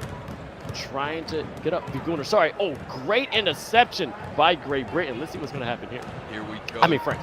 Breaker handing off the ball. Yeah, you're right. Minute. I tell you what, Great Britain have stayed within touching distance though, mate. When we pulled away from this one, France have got to back out to 9. So impressive as you see the reach-in foul there. Don't hate that. I mean, at this stage, you may as well be trying to pick the pocket, right, and giving away that foul, trying to get that steal. France will be playing big brain basketball right here, it has to be said, trying to milk that clock, leave it in the hands of their playmaker. Breaker to Beast with a gorgeous layup. Guys, at home, it is so difficult to do what he just did, but he makes it look ridiculously easy. That said, they're not out of the woods just yet, France. The Great Britain team trying to work it here. They don't have a lot of time though. They've actually kind of got to get on their skates here, get motoring. Nice cut to the bucket. You got to take that if you can. However, fantastic defense. That might be all she wrote in this one, Vince, as it's an 8-point lead, 17 to play. Quick dunk at the other end. Crazier things have happened, my friend. What can they do here? Great Britain triple teamed, and there's the foul, sending him to the line. You got to be thinking that's probably enough here. France are going to pull away in a very low-scoring game against a real old school rival here in Team Great Britain. However, I've been really impressed because I probably would have had the spread at something around a 20-point margin. So massively impressed here with Great Britain. Absolutely, and again, after that 40-point loss, that Great Britain suffered in eFIBA Season 1. This right here was a good redemption. Great playing. But now we got Spain versus Portugal. Another dominant force coming out from Spain. Portugal 38, but Spain 53. I mean, it's safe to say they may have it in the bag, but Spain in the red, Portugal in the white and green. As you see that amazing captain from Mario trying to get the possession with a nice little pick and roll. But then point guard, 𝐂𝐄, I gotta make sure I'm pronouncing that right. I know it's 𝐂𝐄 or 𝐂𝐄, but a nice little James Harden step back, but unable to convert, and now it's Portugal's turn. Well, listen, mate, it's your voice, okay? If it's 𝐂𝐄, whatever, man. The folks at home just have to accept it until someone in chat lets us know. We love being corrected, of course. But so far, so good from Espanyol here. And let's not forget, Portugal, they took out Italy as well, so it's kind of showing you just how far ahead Spain are in this particular group. Honestly, Italy are going to have to rise to the occasion and try and snatch a win against Spain later on. That is going to be an absolute title bout. That is Holyfield, Tyson. Oh, man, in the desert, Vince, that's going to be huge as we see Spain continuing with their really sticky defense, as we saw earlier in the day. It's impressive. All the best teams in the world showing that they can get it done at both ends of the court. So far, Spain, they seem to have a marked improvement from last week's game day. Absolutely. And also shout out to the one and only Dirk, one of the legends when it comes to the NBA 2K League. He's a fantastic commentator and also even better announcer, and also a brother when it comes to eFIBA Season 2. So thank you so much for being in the chat. And also, Nate, I see you as well. And everyone, if you haven't done already, go to eFIBA.basketball to find more information about your respectable federation. 53-43. I think this is a respectable win by Spain, but shout out to Portugal, definitely putting out some good effort. I am a PT Creative fan, one of my personal favorite point guards out from Portugal, but I have to admit, this has become a crazy day. Yeah. I mean, in the sense of, yes, the teams that we thought were going to win are winning, but these games are a lot closer than I think the public anticipated, Chris. Yeah, absolutely. What we're seeing is some fantastic preparation, and it's a short week. You know, it feels like we were here just yesterday. Game day number 2. Here we are the following Tuesday, and you saw it break it a beast. I mean, the lads have been working right there. You pointed out, you know, big swing in points in terms of eFIBA Season 1 to eFIBA Season 2. Team Great Britain have really improved a hell of a lot right there. But Portugal, at least making it like respectable, I should say, against Spain. The big news of the day, though, yeah, Italy dropping a couple of early games right here. And they have every right to be concerned, mate, because it means if they want to extend their chances, they're probably going to have to get all of those skill boosters and a win against Spain. That's a tall order, mate. Honestly, that's like going down to the hardware store trying to buy striped paint. You'll be looking, but it ain't there. It ain't there, but man, you just spoke about Italy, and we got the one and only Mr. Elias Kamal from Italy. Let's get this interview going. I know he's been going back and forth. It's good to see you again, brother. Tell me your feelings right now. Game day 3, you now have a chance to become one of the top 5. What are you telling to your teammates to keep you mentally sound for the next games coming today? Well, we didn't start very good, the game day number 3. We have to stay focused because the tournament is long. We have other 3 games to play, but we are feeling a little bit of pressure, and we need to feel it so that we can improve and play better the 3 games that are remaining. I hear you. Now, as you already know, you did lose the first 2 games. Now, just in your opinion, what do you think is there miscommunication? What do you think is going a little bit quote unquote wrong inside your camp, or is just it may be nerves? I want your own opinion. It's a bit of both. We are not playing very good on defense, and in offense is right now is terrible. Our offense. In the last game we were up by 10 at the start of the 4th quarter, and we scored all the 5 points in the 4th quarter because we didn't find anything in the offensive event. So we have to talk more on defense and get stops, but we have to wake up on offense because we need to score if we want to win games. Well, mate, Absolutely. to quote the great Ted Lasso, got to have a memory like a goldfish, right? Forget that last game. Take the teachable moments, take the good stuff, work on that going forward. I was just saying it's a tall order, mate. You're probably going to have to knock off the Spaniards at this stage. So do you have any tricks up your sleeve, any tactics we haven't seen yet? I don't know. I don't have any tactics. They are a good team. We know it. We know they are 5 very good players. But now it's win or lose, win or go home. We have to win it. So let's give it all and let's try.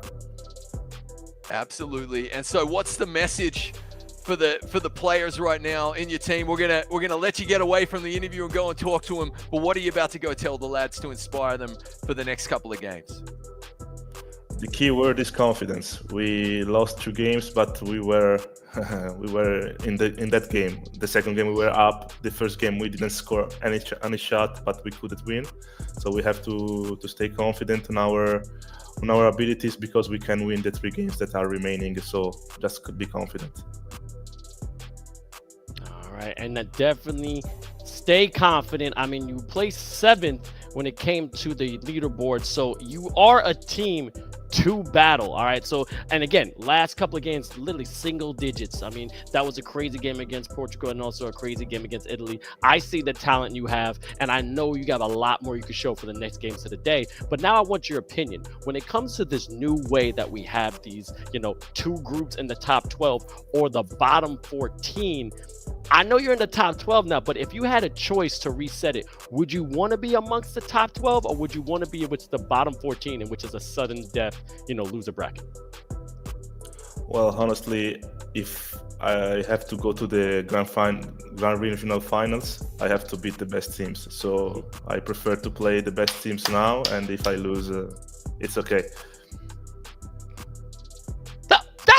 That's a baller right there. That's a competitor, Ilias. That's what. Yes, molto forte. I got to work on my Italiano. It's not that really good.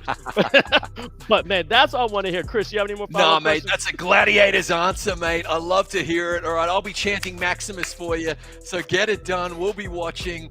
Yeah, you love to hear it, and yeah, with you 110% confidence. Let's see it, mate. Got it. You got the Thank you. strength of a gladiator. You got the perseverance of a warrior. Good luck. Hope to see you in Sweden and keep moving to the top. All right, brother? Thank you. Peace. All right. Now that's what I'm talking about. Now, Chris, I wanted to hear that answer secretly. I do want to give people an option to say, hey, you know what? I'd rather be the top of the bottom dog, so then you could probably get an easy way to the final. But to hear someone representing their federation like that, a true gladiator, and we're going to do that pun because the Coliseum is there, saying, I want to play the best now. I don't want to play the best later. How do you feel about that? Yeah, mate, I loved it too. And I think that's what his teammates needed to see and hear as well. Never easy to drop those 2 games. They might have already been thinking ahead as well. We touched upon it. It's all about psychology. It's all about that mental strength at this stage of the tournament as well. It's the 3rd game day, the 3rd week of intense training, focus, preparation, and then you have to perform, in these moments that just do not stop, one moment to the other, every single possession against world-class players, the best in the world. That's what we've got on display here tonight. It's a lot easier said than done, and it all boils down to that mental kind of attitude and that confidence as well. So he was spot on, and yeah, that's it. You want to lift the trophy, you got to beat the best to be the best. I liked what I heard as well. However, not taking anything away from that lucky loser bracket, which I love as well, Vince. Okay, but yeah, that was the right answer from the Italian captain right there for sure. Gotcha. Top 12 teams for sure under 2 different groups. And shout out to Italy. I mean, Italy SZN had 38 points against Slovakia, but then also Pusha T has been a factor when it comes to this amazing federation. I mean, triple-double, and then also scoring another 32 points against Ukraine and a close game against Belgium. I mean, Italy is definitely a squad I would keep your eye on. I have some other teams that are in the losers bracket and also some on the bottom of the 12 that we need to watch, but Italy's definitely one of them. And I want to say someone to say 𝐓𝐸𝐼2KA. I think it's 𝐓𝐸2KA. I'm sorry to pronounce it right, but they're asking, do we get the finals tonight? No, you do not. Okay, we're gonna have another schedule when it comes to all the finals, when it comes to respectable regions. All right, and I said there's 7 different regions. Okay, however, 2 of Europe are going to go to the finals in Jönköping, Sweden. Every other region will just have 1, okay? So 2 from Europe, but then 1 from any other region. Because, again, they came up with 26 nations. I mean, that's a lot. Now, also, with that being said, Chris, we're watching these games, and Great Britain has definitely shown a lot of fortitude. 𝐓𝐷, one of the top NBA 2K League players that's been playing overseas in USA. You know, after that tough loss, what do you think is happening in their camp right now? Because they're going, man, France, why? But woo, they had a shot, but then they just lost it. Yeah, they did. But, you know, France, definitely one of the best teams in the world. And I think kind of 𝐓𝐷 showed us something. He showed us a kind of a new level of like maturity and preparedness when it came to the entire tournament. In the interview that we have with him there, I would say that they are a team on the precipice of greatness.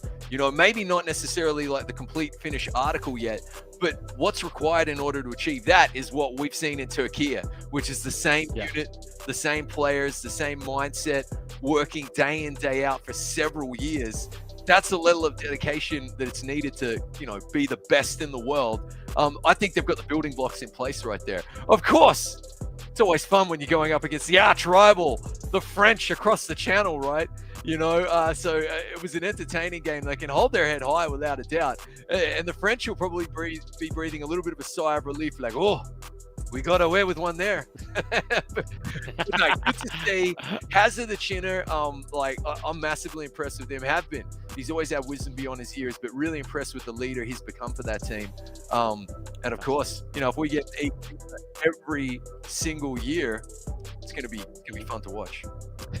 Gonna be epic. All right, but now we're gonna go to the standings just in the groups. We're not showing you the leaderboards, and again, everyone's watching. When it comes to the top 12 teams, we're gonna have to go to the points. The lucky loser bracket is sudden death. If you win, you keep going. If you lose, you go home. But right here, we're gonna look at what the groups look like after some amazing games of the top 12 teams here in Europe. And I gotta admit, in this group A, Turkiye, not surprised at all, but France, Great Britain, Belgium, Finland, Israel. Finland, to me, was definitely highly impressive, Chris, but that's going to be a really strong struggle between France and Great Britain, because I think this is going to be the key of finding the top 5 between Turkiye, France, Great Britain. If Belgium steps up, then it may be different. But how do you feel about that? Yeah, I mean, that finish effort was absolutely phenomenal, wasn't it? It was great to watch. Turkiye pulling away with it in the end with probably a flattering scoreline. They got a solid team, probably given their performance of the tournament, and they withstood that storm. But yeah, look, Turkiye, France, Great Britain, that young Belgium team are dynamic. They're fantastic as well. I think they're going to be a force to be reckoned with, them and Team Great Britain for years to come. It is those two powerhouses at the top of the table that we expected to be there. And of course, that game coming up in round number 4, which I hope the public are voting for. I hope the viewers are voting for that game, because we're going to see fireworks. Oh man, that's going to be like the Battle of 𝐷𝐻𝐿. I'm nerding out on you right now, Vince. But here we go. Group B, it's Spain. It's all Spain. Well, we haven't caught a Greek game yet, which is interesting. But look at Italy down in 5th place right now, having lost to Croatia and Portugal. I actually expected Portugal to be in 2nd here, but we just haven't had the privilege of that Greek game right now. Really, really impressive stuff from them. Croatia, we saw enough from them last week, didn't we? You and I think both agreed that they were probably the biggest surprise of the day, and that was a lot of fun to watch. Spain and Greece, very respectable effort there from Greece, it has to be said. But yeah, Spain kind of dominating that group right there as well.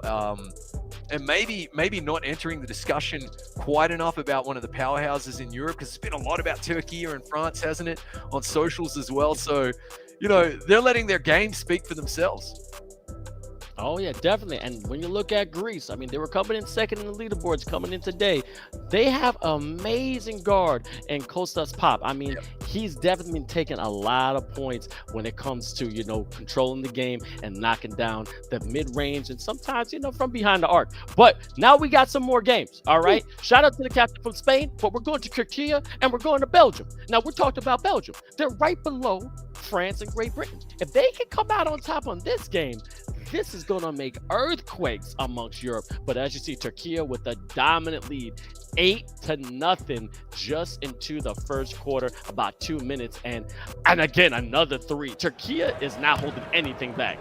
No, they are going to try and pour it on. I mentioned that this is a dynamic young Belgian team, okay? I don't think this is necessarily their tournament for the taking this particular year, but I've been really impressed with the way they have progressed since January, Vince, right? And the effort they've put in. It's been great to watch, and you just know that when you've got that raw talent, it doesn't take a lot, mate, you know? Just the right coach at the right time, and they could be world beaters. But yes, Turkiye coming out after getting pushed all the way by the finish and made me feel a little bit embarrassed by that, although that was an amazing performance from Finland. The fluidity, I saw someone else pick up on it. Oh, in chat, nice dunk right there. The fluidity on defense from Finland was great. But yeah, Turkiye kind of coming out here with a point to prove. It has to be said early on, they are proving that point. Beautiful. I want to shout out, it was not the captain Tanzui, it's 𝐂𝐄 the problem to the left right there for Turkiye. And then also 𝐓𝐷 coming out for Belgium. I want to shout out Aaron. He has a saying that's been going crazy in the chat when it comes to Twitch. We had him on an interview and he says, if Aaron has 1 million of fans, I am one of them. If Aaron has 10 fans, I am one of them. If Aaron only has 1 fan, it is me. If Aaron doesn't have a fan, this means I'm no longer in the world. If the world's against Aaron, I am against the world. Exquisite or X-White, thank you so much. Aaron, you got some fans out there, bro. I gotta admit, I love Turkiye. Definitely showing out that beautiful, you know, patriarchal nationalism, yes. But as you can see, a deep three from Turkiye, 18-4. They're trying to really show the world, hey, that last game that we almost lost was a fluke. We're that dominant force in Europe, Chris. Yeah, they are. This is a statement game. I mean, like, oh, what a gorgeous transition dunk hanging off the rim there. Oh, happy dunk, that one right there. I feel for Belgium. They are the first team to play Turkiye since Finland nearly embarrassed them on the big stage. I mean, yeah, this is gonna be probably one of the best Turkish performances we've seen in a long time, with another authority dunk, and we are seeing that flex quite a bit. They are a team that let's just say they express themselves through their play, right, Vince? And we met them at the pleasure of hanging out with them for the week in Singapore. Yeah, they've come to play in this one already with 3 activations. We're only in the first quarter, Vince, and they are probably eyeing that 100-point mark in this one. Which I have to notice in the past couple of days, we haven't seen a 100-point game in the wild. I don't know if it was due to the patch or things are getting a little bit more difficult. But now after the first day, we had 100, we got the 221 points. I mean, 178 on one game. But now it's been somewhat tame amongst the NBA 2K community, especially here in eFIBA Season 2. So I guess either the defense is getting more tame, but a nice little two-handed slammer, turn around, easy lay, dunk. Oh yeah, baby. That's what I'm talking about. I always thought it was a dunk. It was like a layup dunk, but that was beautiful. And like I said, it's getting harder when it comes to, you know, this game of NBA 2K. Now that's a Skywalker slammer jammer right there. But yeah, like I said, I haven't seen 100 in a while. It's crazy. Right, 221 points from the Philippines. I think the entire global 2K communities, we see a buzzer beater shot just rattle out there for the Turkish team. The entire global 2K community recognized that they witnessed something special, probably generational, probably a record that might not be broken unless they add a couple more minutes to the quarters. Like, I mean, 221, gorgeous 3 right there from Belgium. I just want to stress, guys, Turkiye coming out here with something to prove, right, and a statement game. I want to take nothing away in case you're tuning in late. The Belgian team are young, they're dynamic, they're raw, and I think they're going to be a force to be reckoned with for years to come. They definitely have some great skills, and we're seeing that on display here. Vince, we've seen a lot of dunks in this one, mate. I mean, how does the advertisement go? America runs on dunking. Apparently so does Europe, Vince. This is just end-to-end dunks, mate. And now I want some coffee and a donut. Right there, salute to the one and only Houston Cougars, all right? 5 Slammer Jammer, that's where the Slammer Jammer comes from. You know, Rob Williams, Lyndon Rose, you know, Mr. Mean, Larry McCoo, Clyde the Glide Drexler, and also Akeem the Dream Olajuwon, and also Betty Bomber from Bernice Anders. I mean, that was the team that definitely basically broke, if there was an internet, but broke the basketball community, especially the NCAA, when it came to the amount of dunks and how much they flew in the air. They got more air miles than United Airlines, and it was beautiful. As you see, in Europe, you got to take a plane to get there. I'm in America. So I think I'm going to use those frequent flyer miles to get right to Turkiye, so I can party with Alper region and also everyone there on the Turkiye team. Yeah, absolutely. Take flight, my friend. I've seen you. You've got hops, man. Here we go. So, Team Belgium at the moment, they're really just coming up against a primed and ready Turkish team right here. So this was always going to be a tough ask. As you see, just, man, warm like a glove defensively there. Really, really impressive stuff. They have managed to, look, just kind of slow things down a little bit, though. It has to be said here. Belgium doing a good job just trying to bring the momentum of the game back in their favor. Turkiye with a couple of misses right there, and just a big bear hug of a foul right there, Vince. That's it. Ending the play dead in its tracks right there. Turkiye, 14 seconds. We see an alley-oop dunk from the inbound, Vince. We haven't seen that yet. Oh, that is a massive dunk. Added to the highlight reel. Turkiye coming in here, making a statement. Wow. Oh, man. That was disrespectful. 5 Slammer Whammer right there. Oh, I wish I got that in motion. But, yo, shout out to this team. Definitely put in a show, and also give it up to the Turkiye team. You know, we got Iranian right there, Jamboy, TR Tanzu, Love Battle Dead, also K the Problem, also Belgium. We got Dudel Amaz, the young Sean Bajian, IGRC, and also the show. All right, so they got some players there, but man, oh man, that was a beautiful performance coming out from the inbound. You know, that's just a breakdown on the defense, or it could have been printed off it. Beautiful screen from the top of the key, finding your big man when it takes flight, and then slamming it home. That's how you play NBA 2K. Just to watch, trying to work an open shot here. The Belgians settling for that 15-footer. Nearly getting the offensive board, and some good hustle from the big man to give his team another chance right here. They have slowed it down a little bit, but Turkiye, man, smothering defense. As we see an activation right there. Camboy working that screen. No rush, it seems, at the moment right here. Can't take a team like Belgium for granted. Shooter was waiting, misses. Good offensive board, kicks it right back out. And again, 𝐂𝐄 the problem. Getting the ball off here. Irani pulling up, dropping it in. Just making the difficult look ridiculously easy and casual out there, Vince.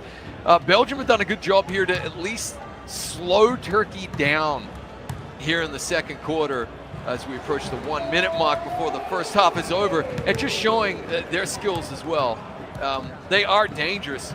Turkiye just pulling away with this one, though. Randy?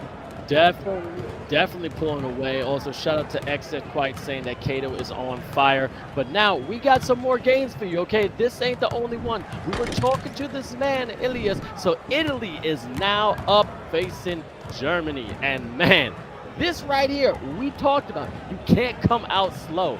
And what is it? No, this is Greece. Sorry, it's Greece and Italy. Sorry about that. Greece and Italy, and man, 5-7. Greece is definitely being dominant right here. Woo! Italy got to step up. We talked about how they can't come out, you know, timid, but this right here is gonna be definitely a wall to climb. Yeah. So look, the Italians wearing white, the Greeks in the blue, and yeah, my word, Vince, the writing is on the wall. Italy literally cannot drop a game here. I mean, they are fighting for survival in this one. Skill boosts aside, this is a must-win game for them. Every game is must-win. We spoke to the captain. He told us that.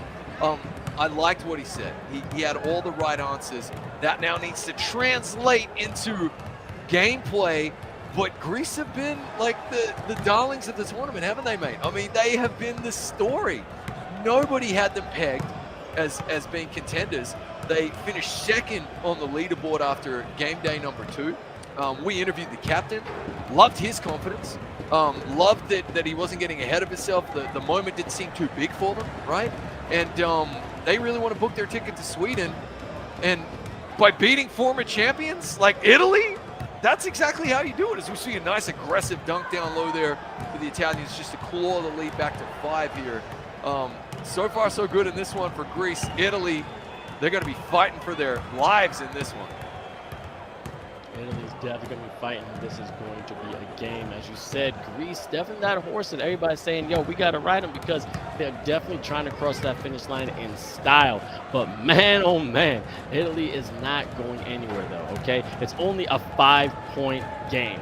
Italy now, I think, is really going to come together, all right? They're going to find their groove, all right? All you got to do is make a couple of quick baskets. And as there you can see, Italy in the white and Greece in the blue. Nice, that's Ilias, but just had a beautiful corner pocket, but could not drop it. That would have been a fantastic assist and a great behind-the-back move from the guard. That's how you get the open space and get your open man for a beautiful shot, but you just could not convert. Here we go, quick timeout right there.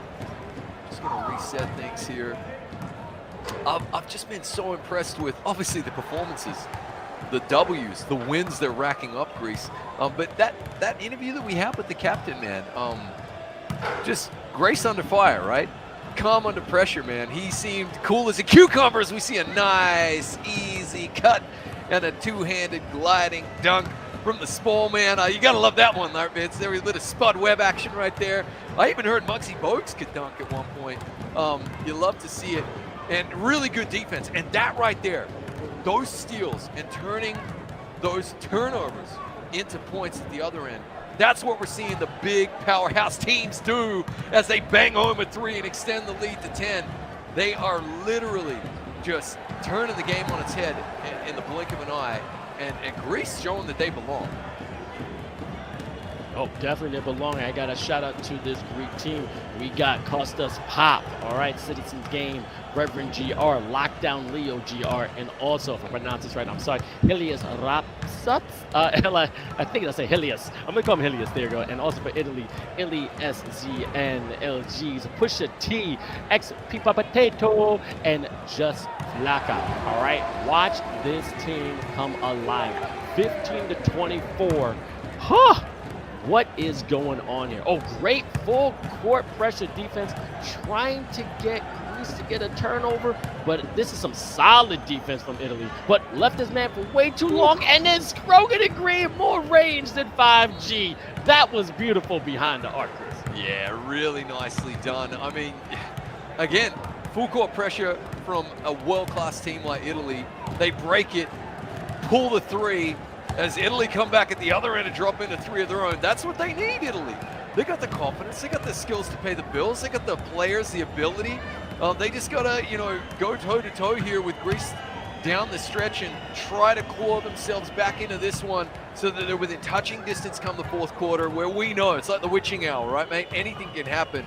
Good defense from Italy and a smart foul there in the key, as it just stops that quick transition bucket. 42 seconds to play here in the first half.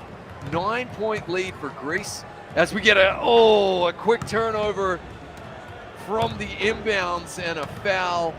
Yeah, not what the doctor ordered right there. Greece now will try to add to this lead. Italy already applying this full court pressure, which I like, by the way. I think that's what they need. They recognize that every possession basically feels like it's must win, and they're playing that way. All right, but this is a good game, but we got a closer game. We got Croatia versus Spain, and we already know about Yapweek, but we know about Mario. And as you can see, 41-43 in the last quarter. Oh my God! I don't know what's happening. In the white, it's going to be Spain. In the orange, it's going to be Croatia. Maybe doing a little confusion right there. But again, white is Spain, Croatia's in that orange. Oh, man, brother. Wow. I mean, Croatia has definitely been a powerhouse team in my respectable opinion. But to do this to Spain, they're getting their respect. Wow, and I just saw we saw the box score there on the screen. Remember, folks, we're watching what you're watching, so we're tuning in late. So Spain in the red find themselves, they were outscored by 19-11, I believe, in the first quarter. So that's where Croatia scored all their points, Vince. They came out of the gates flying in this one. Spain have done well to bring it back and actually take the lead. So just understanding like the tail of the tape, right, and what's happening in this one, it's been pretty impressive. Actually looks as though Croatia was in the red. Apologies, guys. It's Spain in the white right here. And Croatia there dropping in a 3. Vincey, fourth quarter. Vince, excuse me, mate. We've got ourselves a 1-point lead. My favorite kind of lead because anything can happen. Anything can happen for sure. Right here, 44-43. Can Croatia come out on top? Definitely doing this beautiful passing outside the key. Oh, nice behind the back. Oh, trying to get an ankle breaker. Trying to get activated. Nothing but green right there. Croatia knocking down the 3. 47-43, baby. And I'm telling you, woo, we're going down to the wire. Very nicely done right there. 6 points in a row, 2 massive threes from the shooting point guard right there. You love to see it. And now Spain with everything to play for right here. They know they can't have any empty trips down the court now because Croatia have come to play. Oh, it's a big miss and a quick bucket. Look at the transition, Vince, down the other end, and he banks in a 2-pointer. So here it is, 6-point lead right now. But that is 8 straight points for Croatia. Very, very impressive. And now Spain, no. It's time to start scoring or go home in this one. Croatia coming along to shake up the whole group stage, Vince. I love it, man. They're shaking up for sure. And don't forget, Croatia is one of the new teams that came into eFIBA Season 2. Again, last time we were here, we only had about, 12? And then all of a sudden, now we got 26 nations. This is insane, okay? But I have to love this competition. Spain has always been real proud of their squad, but man, Croatia is definitely showing that they're meant to be here. But a beautiful 3 right there by Spain, making it a 3-point game. Can Croatia keep possession with 1:46 left in the fourth quarter? But a great defensive play by Spain. He's unable to get to the rim, and a smart foul ended the transition. But in the pass, Tech. It's a flagrant foul, mate. So they're going to get the free throw and he's going to get 2. And then the inbound, so a massive swing here. The Spanish can actually take the lead on this possession. And again, it comes from that big defensive steal. You gotta be able to play both ways incredibly well right there. Smart timeout from Spain though, not to get the offensive 3-second. Wow, Vince, mate, we got ourselves a real blockbuster game right here. Croatia trying to shake the group up like a Polaroid. Spain trying to hold on to the #1 position. What is going to play out in this one? We got ourselves 90 seconds and change left in this epic game between Spain and Croatia. 8 seconds to shoot. Massive block from behind. He picks it back up though. Off balance jump shot. And they hold out Croatia. Holding on to a slim 1-point lead and a massive 3. Wow. That's what I'm talking about, baby. Stroke that green. Have confidence. There's an old saying, look, you may have the will to take the shot, but you got to have the skill to make the shot. And that's what Croatia's doing. 52-48, getting the defensive board. We got some ballers on this Croatian team. From Axpalo, we got Gulezi. You know it, this man makes it look easy, but then a 3 by again. Croatia, they are definitely dominating right now. Oh my word, Vince. So far as we see a big 3 from Spain, they're not out of the woods just yet, Croatia. They got to hold on to this lead and keep dropping it in, but every shot they get, they're making. This is a Herculean effort from Croatia right here, trying to stop one of the best teams in Europe, and certainly even in just today's game, Spence, the informed teams, as we get the inbound here, Spain with that tried, tested, proven defense will be trying to force a turnover here, trying to get a steal. Gotta be sticky, gotta be icky. 7 to shoot. We're gonna see a couple more possessions. There's an off-balance shot, but a huge rebound for Spain. They kick the ball down the other end as we see a foul. Are we into the bonus yet? It's a little bit hard for us to see. Yes, we are. Wow, here we go. So, big free throw right there. Can he drop in another one? Cuts it to a 2-point game. Here comes the full court pressure now. They get the inbound. Gets it over halfway. Game clock and shot clock dead even, Vince. This is gonna come down to the wire. We see a foul. Oh, trying to get the steal. And into the bonus. Wow. Now, shots win games and free throws win championships right there. You gotta have ice in your veins. 4-point game, 14.5 left in the fourth quarter.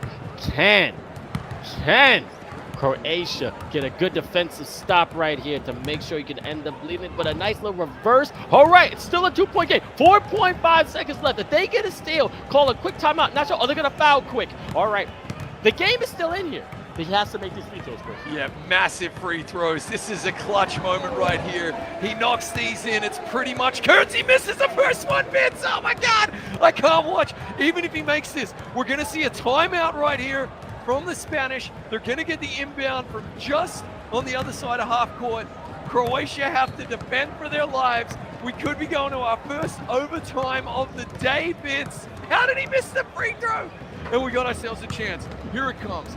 Couple of activated players for Spain, one for Croatia, hits the quick bucket, trying to find the corner man. It's up, it's no good, and Croatia with the upset. Oh, that was a clean shot too, and he couldn't green it. Oh man, I know right now he's regretting it. He probably pressed that a little bit slightly, like you could not see how much it was covered. But woo, that was a game. Yo, shout to Croatia, definitely taking out Spain. Beautiful, but now we have another close game. Greece versus Italy, and now it's only a 7-point game with about 10 seconds left in the third. Yo, but I got to give it Croatia. I mean, we're going to get back to them. I hope we get like this interview with them. But yeah, congratulations to you. But now we got some more competition. You know, the Greeks right here from the Mount Olympus trying to take out my beautiful gladiators from Italy. And they're battling right now, Chris, for sure. Yeah, they are. Look, 7-point game here, fourth quarter. It's must-win game for Italy. Let's be clear about that as they do get the turnover. It's Italy in the white, guys. It's the Greeks in the blue. That is a nice foul right there. Just kind of stops the easy bucket from going in. It's must-win basketball for Italy right now, Vince. And they know that an L here, and they're not packing their bags to Sweden. they're watching the finals from home, right? So they got to win. And it's the first of a couple of games against a couple of world-class opponents that they have to win. And they're going to be facing Spain, who we just saw lose to Croatia, so they'll be reeling. Oh, wow. What a group, man. It's opened right up. As we see a miss there from Italy, they really needed that one, but they do get the rebound and another kind of bear hug foul. We're seeing a few of them today, mate. That's the way you and I normally embrace each other at the airport, right? Here we go. Italy trying to work a shot. Good rotation right there. Good cut. You probably just got to take your two at this stage. Call it what it is. Put it in. Great defense from Greece, though. They're just not giving away an inch here. 36-29. Greece definitely a dominant force. Really quick from the lucky loser bracket, Poland advances to round 3, semifinal 1 against Serbia, and Ukraine is waiting for Lithuania and Cyprus, and then Sweden is waiting for Switzerland between Montenegro. We're almost getting to that loser bracket winner. Again, advancing was Poland, Serbia, Ukraine is still in it, Sweden still in it, but still Switzerland, Montenegro, Lithuania, and Cyprus are still going to be playing to see who's going to go to the round 2 of that amazing bracket. So 36-29, 4 minutes left in the game. This is going to be somewhat of a nail biter as well, because now it's only a 6-point game, and we know Italy can knock down the 3, Chris. Yeah, I mean, they have fantastic talent, and the Greeks know that they've just got to defend. They just got to defend for their lives out there. you know, get a hand up on every single shot, make Italy work for it, really, really work for it, as we're down to 2 seconds on the shot clock. Off balance, fade away, top of the key. Two-pointer banging home for the big man. Vince, that is one of the toughest shots we've seen of the day. I gotta say, I love it. Oh, it is delectable. It's delicious. Put it on the platter. Let me get my fork and knife so I can eat it up. That's what we got in eFIBA Season 2. And to get more information, go to eFIBA.basketball as soon as you can to make sure you're keeping track of all the games that are happening today and the next following weeks, in which we were going to Jönköping, Sweden, in which we have a $50,000 prize pool. Well, 50,000 euros. I got to say that because a little bit more in dollars in North America. But nice little cross. Good defense by Italy, trying to go cross pass, 3-ball corner pocket. Could not convert. Oh, and that's going to be a shot that haunts him when he puts his head down on the pillow tonight, mate, because he was wide open. They orchestrated from beautiful defense, a great shot open in the corner, and on such shots, our game's won and lost as we see him work a nice open 15-footer right there. I'm just telling you, man, the way Greece are putting away this game and holding Italy at bay defensively and doing just enough offensively is really impressive, man. It really does remind me of a kind of Turkish performance, you know? Our team from Turkiye just seem to pull out the stops when they need to, the buckets when they need to, and that's what we're seeing here from Greece as they work an open three. But the door's open, man. 9 points is nothing to a team of Italy's caliber. They just got to stop making those threes. Exactly, and that's where they got to get more confidence. And as you just say, it's called the announcer's blessing. Stroking it down, 40-34, 6-point game. We're going to concentrate against this game the rest of the way because we got more games that are going to be played today. But as you see, Greece is really trying their best to hold on to this lead. 2 minutes left in the fourth quarter, 7 seconds left in that shot clock. What are they going to do? Or the amazing Greeks gonna not it, but no, good defensive board by Italy. That's a transition, very risky pass down the court. I don't know if that was a steal or is it a turnover? What's going on, Chris? I am massively confused as to what we just witnessed, but it is the Greeks' ball. Did he step out of bounds there? He must have stepped out of bounds. It's a little bit hard for us to pick up on occasion as well, guys. But yeah, Italy kind of missing out on opportunities. We get an easy two-handed dunk right there. Like a thief in the night, he took that bucket right there, Vince. Very nice stuff. And again, it's the Greeks kind of, it's such a clutch moment to get such an easy bucket. It's just strange, right? But they make it look easy. Italy within touching distance. Yeah, we're getting a nail biter here. One big three and one big stop. That's all the Italians need to make a game out of this one. And I got to tell you, I'm here for it, Vince. I want that overtime that we were robbed earlier. Yep, absolutely. Now, right now, as you can see, smart play. I think this is called a timeout. 42-36. Now, here's the thing.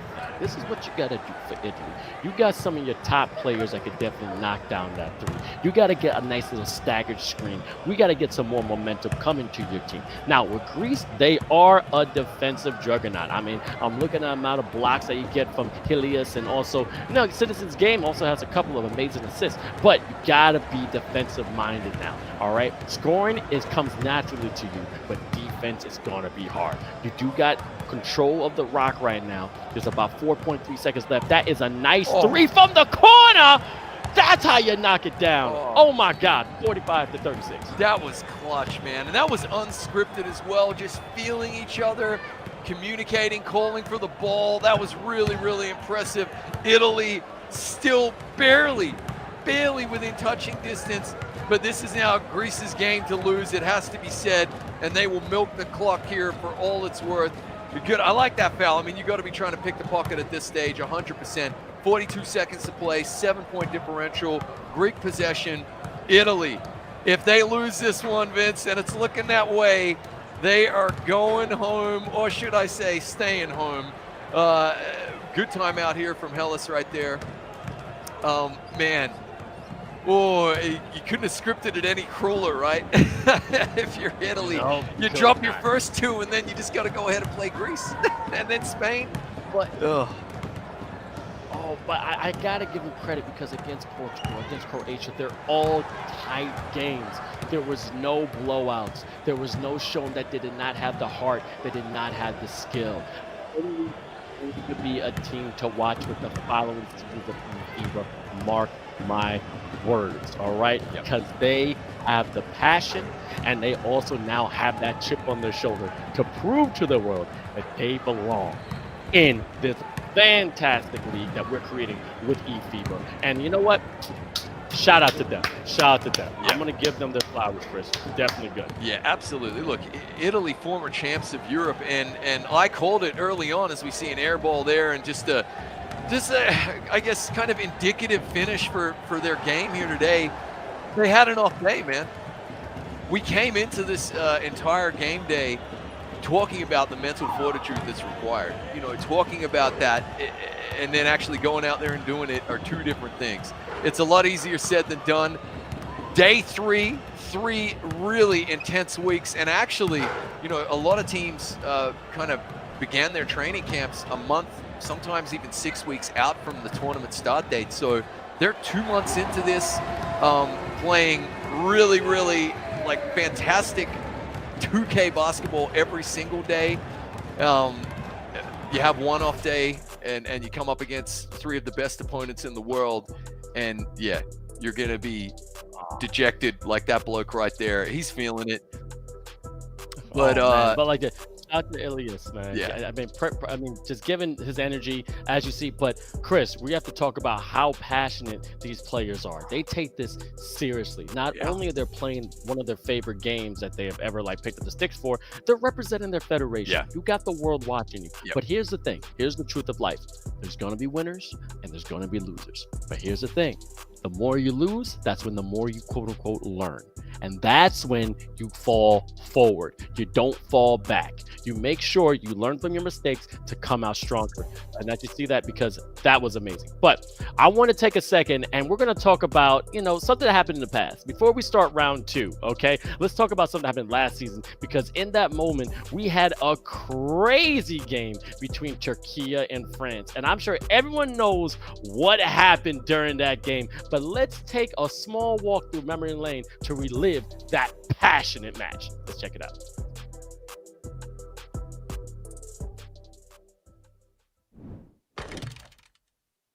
Now, this is it. We've seen Breaker to Beast with the game-winning three-pointer to get to the finals, the buzzer beater against the Spanish. Can he repeat that performance right here? Might have to burn a timeout or else they're going to turn the ball over. Oh! Steal! It's got to be no timeout. They're going to let it play. Ren's going to take the ball up here, trying to work the open shot. For all the glory. No shot yet. Here it comes. Camboy. Yes! Knocks it down at the buzzer. As you can see, Kenzo screaming. Oh my God! One of the craziest shots we've ever experienced with eFIBA. Chris, do you even remember that day? Oh, mate, I do. I remember Tanzu's reaction. I remember Breaker to Beast, the pain on his face, you know, and you can see they've carried that with them, okay, all the way to this tournament, and you can see what it means to them. And we touched upon it earlier, the entire French 2K community. It feels like the whole country's behind them, mate. So, like, they're definitely one of the top contenders, it has to be said. It's good stuff, mate. That's what eFIBA is all about, mate. That's what we're here for. We're here for those massive moments right there. And yeah, the nerves of steel Turkiye had there to just let the clock run, not call that timeout, work their shot, find their man, bang it home. Wow. Yep, and you know what? We love wearing a country on our chest, and I got somebody who bleeds Turkiye. Give it up to the one and only Alper Beachin, one of my brothers over there representing the red and the white. Hey, man, what can you take from today? Because it's been insane. So first of all, we have to, like, beginning of everything, we have to give a shout out to Greek team. They are doing incredible job. Like, I can say, I don't know how to explain it. They are playing amazing basketball. Shout out to Greece. They are doing amazing, and they are at the second place right now. and they was winning the game. I was watching it. Shout out to them, man. It's been a great tournament for them. Yeah, and I gotta say this because I know you were nailed by Finland. We gotta give credit to Finland, definitely giving Turkiye a run for their money. Did you expect that from that Scandinavian team? So I know their PG is Pavax. He's one of the most experienced game players from the game, and he knows how to play, how to score. Especially, he did some standing dunks, which Turkey didn't expect him to do. But Turkey managed to got to win at the end of the day. But you know, Finland was crazy. But I know the France game and the Great Britain game will be a lot more intense for Turkey. And mate, in the dying seconds of last eFIBA season, can you remember how you felt watching that? Can you take us back as well? We were there in the studio, speechless, losing it. Even the production crew were losing it. Mate, what was going on in your heart? What was going on in your head? So I wasn't able to talk for 2 days after that shot because I screamed so hard because it was a comeback though. Jamboy steal the ball. But before that, France was leading by 6 points, 7 points, 9 points, and Turkey managed to come back in that game. And the last shot was, I do remember Breaker's face, like you said, how can you leave him open, the pain. I know they took that lose personal and they lose the finals like that. And because of that, today's match will be something personal to France, in my opinion. Yeah, well, that's my follow-up question. How do you see today playing out? Are you gonna look? I know you're Turkish, all right, mate, but you know, no bias, all right. Honest opinion. Do you think we see another Turkiye victory here? Or are we going to see the French come back and restore some pride from their side? So I will be honest with you guys. So in my opinion, like I said 2 weeks ago, there's no better dribbler point guard than Breaker the Beast right now. So he knows how to dribble in every single angle, every single position. He can create a good position for his teammates and everything. But it's a little drama between Tansu and 𝐅𝐻𝐿. 𝐅𝐻𝐿 is France lockdown and Tansu is Turkey's lockdown. They are just doing the talk who is the best lockdown in the European community. And in my opinion, Tansu is the best lockdown in European history. So I don't know, man. It will be a close game, but in my opinion, if you ask me, Turkey will win it by 3 to 4 points. It will be a close game for sure. All right, so you're saying a close game. Now you're saying that these two players in history are like the best lockdown here, best point guard there. So now, my opinion, do you think France and Turkiye are the two biggest nations in Europe? I would say that they are one of the biggest, but I can't say the best teams without Spain, like for example Greece this year, and Portuguese also, they are doing great. But Turkey, in my opinion, we can see like Turkey versus Spain final at the end of the day, but it's maybe like Great Britain as well. So I don't know. I mean, hey, look, you may not know, we're not fortune tellers, we're ain't clairvoyant. We got a lot of people in the chat showing you so much love. I mean, your fan base is it's beautiful. But I do have to say this. We keep going to talk about that last shot. When Turkiye and France play again today, how much of that game you think is going to be in the back of their head? Or, as Chris said before, they're going to have the memory of a goldfish and just forget about it and say it's a reset? What is your opinion on that? I mean, I think it's like 50-50 because at the end of the day, you have to be professional. You can't just stay on the past and you can just remember the bad things. You have to, you know, take some notes from your failures and work for a better result. So I think Breaker and all the other guys will remember the last shot, but they will not live with that. So they will take some notes. Okay, we did this wrong, and we will play better against Turkey. But this year, guys, did you see the last patch notes of NBA 2K24? Everything in the game changes day by day. So one day, especially in the first day, the point guards didn't able to shoot. And right now, everybody can shoot as a point guard from the limitless. So it will change a lot, man. Especially any lockdown in European, you guys have to watch out for the Breaker the Beast and Eren and Jamboy.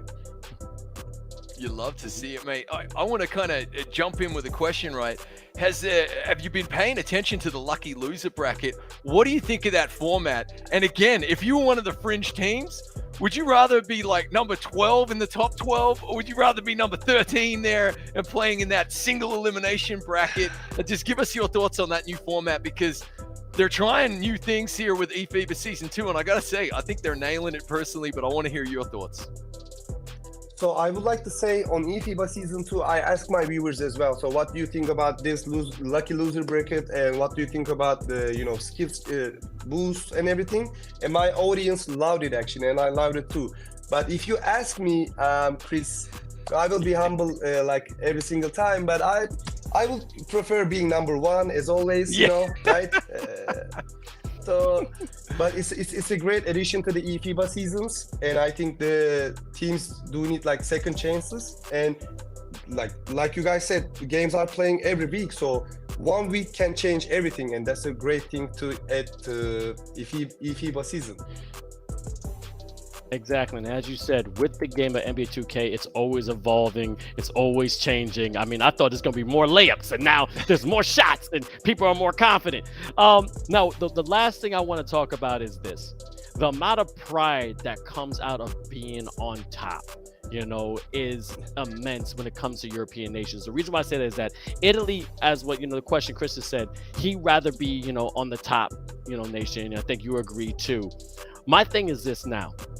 We're getting to the end. The finals are around the corner. The world is watching.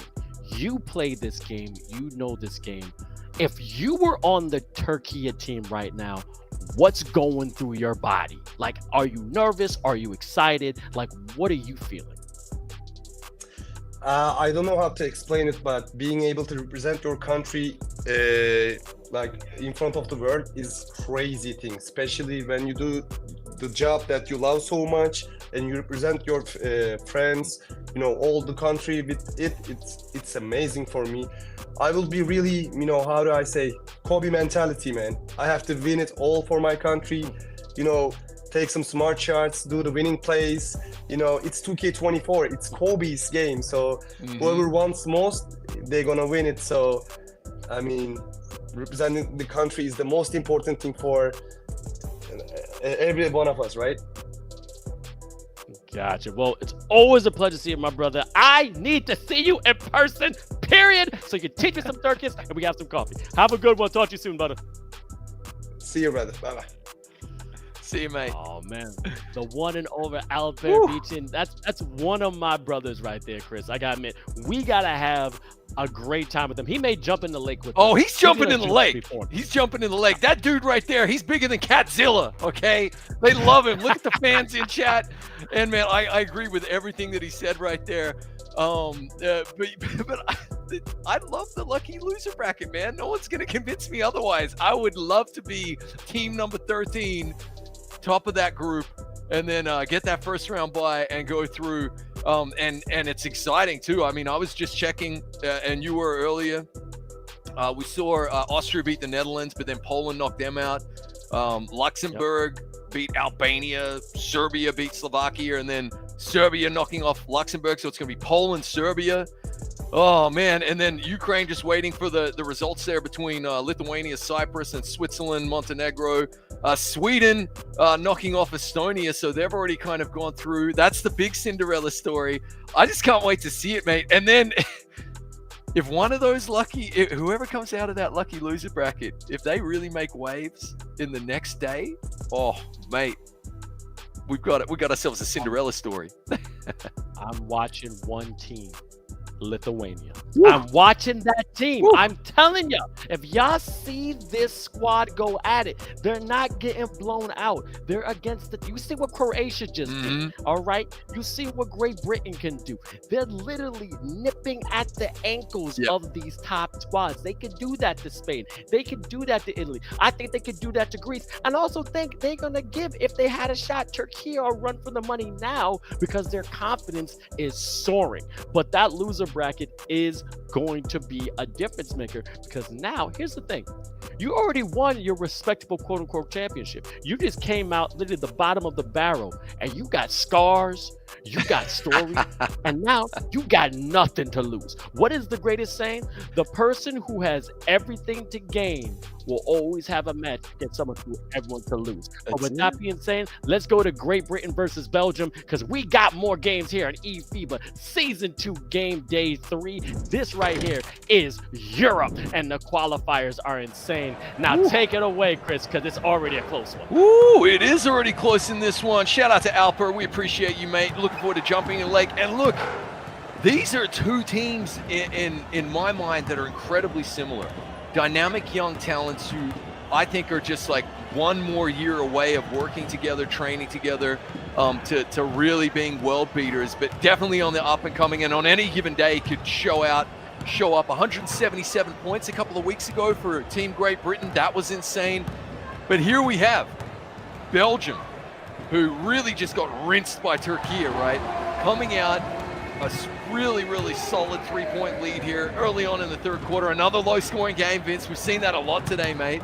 And don't forget, guys, Great Britain pushed France all the way until really the last few moments, and France kind of made it look a little easier than really the whole game was. So just comparatively speaking, this is a really solid start here from Belgium in the first half.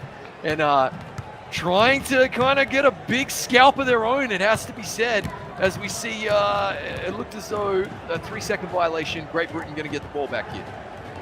Absolutely. And now also Belgium is in the white.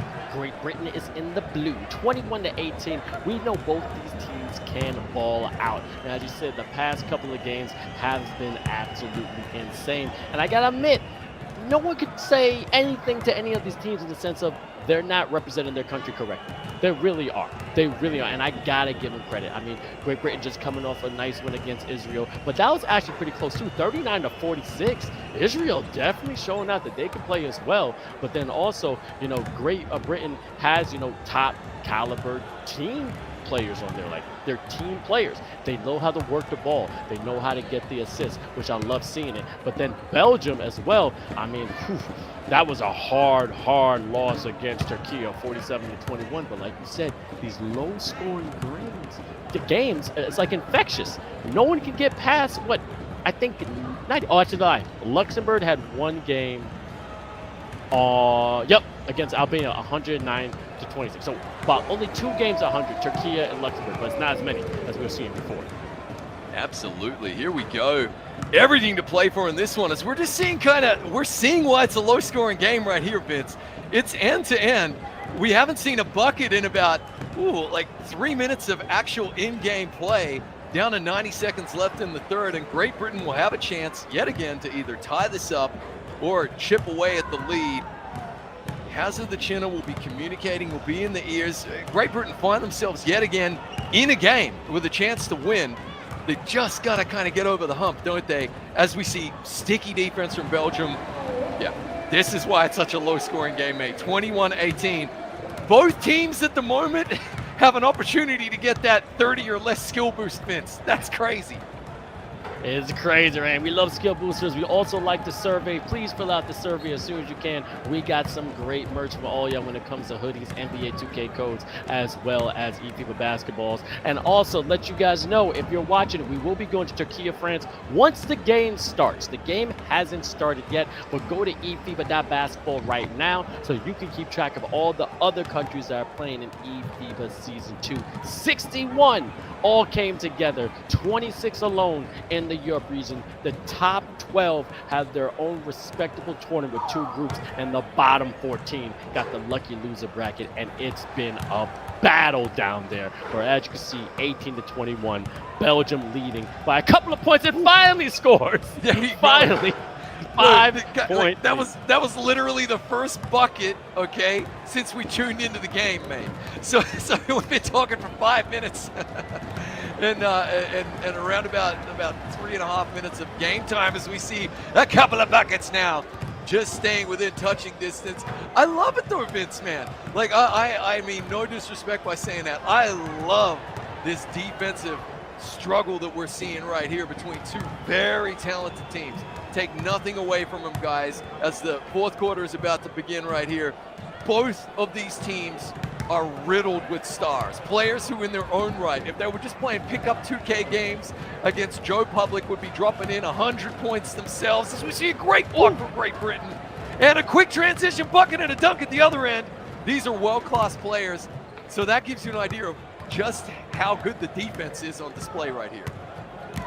Great Britain, Belgium. I mean, look at that point guard, Dudola Maz. I mean, this man is scoring 40 points, 16 points, 24 points. He's always in double figures, which is beautiful. But man, a nice little easy scoop underneath the basket. And yo, this Belgian team is definitely, as you said, putting on a defensive show. But now they got to get a little bit of offensive minded, because it's points that win the game, not the amount of blocks that you have, not the amount of steals. As you see, Gunnar definitely crossing it up fast with the dribble, giving it to the corner right there, top of the key. No, couldn't get that corner pocket going. No, Chinner giving up right there to Jinski. Oh, was it a turnover or a foul? So infraction. Well, either way, it's going the other way. And that's the magic sometimes. We don't have mics on the zebra, so we can't find out. But here we go, inside the final 4 minutes. Oh, we got the backshot violation right there. Oh, that could be a costly 1%, Vince. Listen, in the fourth quarter, it feels like they're 10%ers, right? You just feel like every single possession here, clutch, crucial, vital, gotta have it kind of moments. As we see a good steal, he makes up for it there, and Gunnar with a frustrating foul. And we are going to get the free throw at the other end and the inbound. This could end up being really costly to Team Great Britain here. This is insane, the amount of defensive prowess, though. Like you said, both teams is having the steals, but then also the turnovers. I couldn't even imagine. I haven't seen a backcourt violation in NBA 2K for a long time, and we've been seeing a lot of turnovers these past couple of games that are really real, in the sense of like overthrowing a pass or stepping out of bounds. That's what y'all love. NBA 2K 24, it's literally taking the realism to the next level. And also with the Pro-Am mode, I mean, the one thing I see is the emotions, you know, of the players. You can kind of see it on their faces in the game, but also outside. But we don't got the captains there with a nice and slammer jammer. I'm losing my breath, man. That was breathtaking.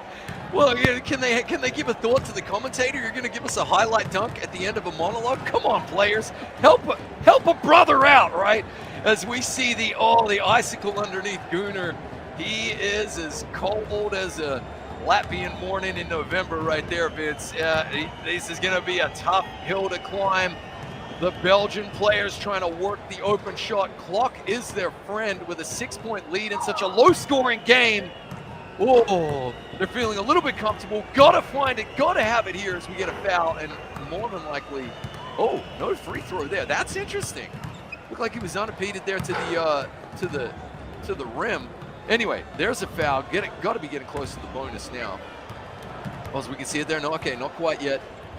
Another inbound here. Going for those steals, man. It's been this defensive tussle. Team Great Britain 1 3-pointer away from making this a very interesting game, Vince. They know that as well. Got to get some points out of this possession, though. Kicking it to the corner. He's going to have to settle for a low percentage shot. He's ice cold. He can't get it to go. Massive board, corner three, and it's good. And just like that, we got ourselves a game, man.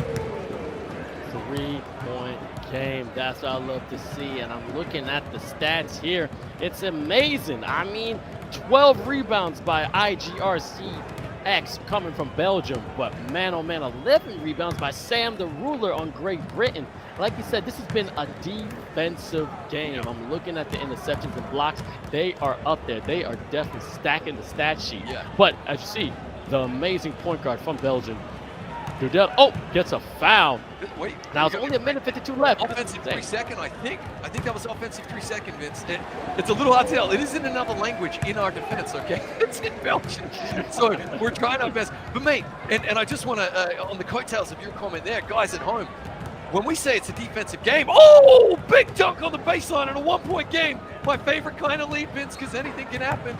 Look, that takes a hell of a lot of skill. We're not saying there's a lack of skill here. In fact, it's nearly more difficult to hold a team like Belgium or Great Britain to under 30 points than it is to score 60 against them.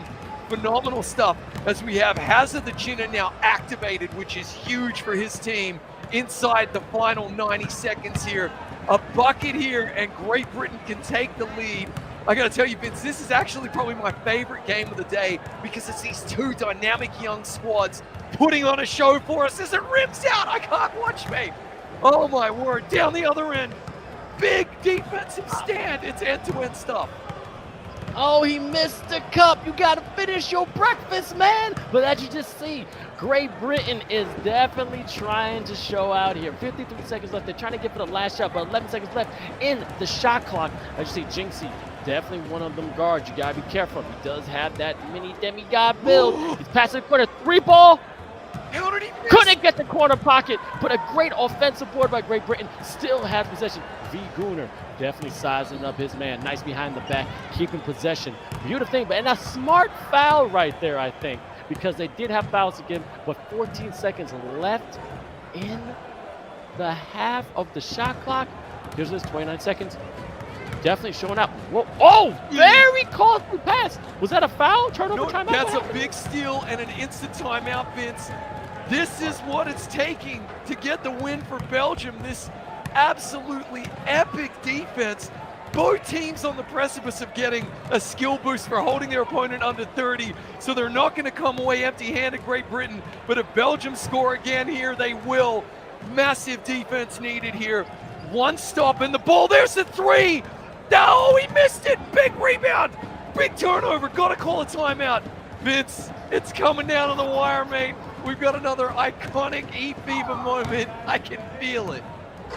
11:41, get the ambulance ready. I'm gonna need a resuscitator. I need some oxygen because right now I cannot breathe, okay? 911.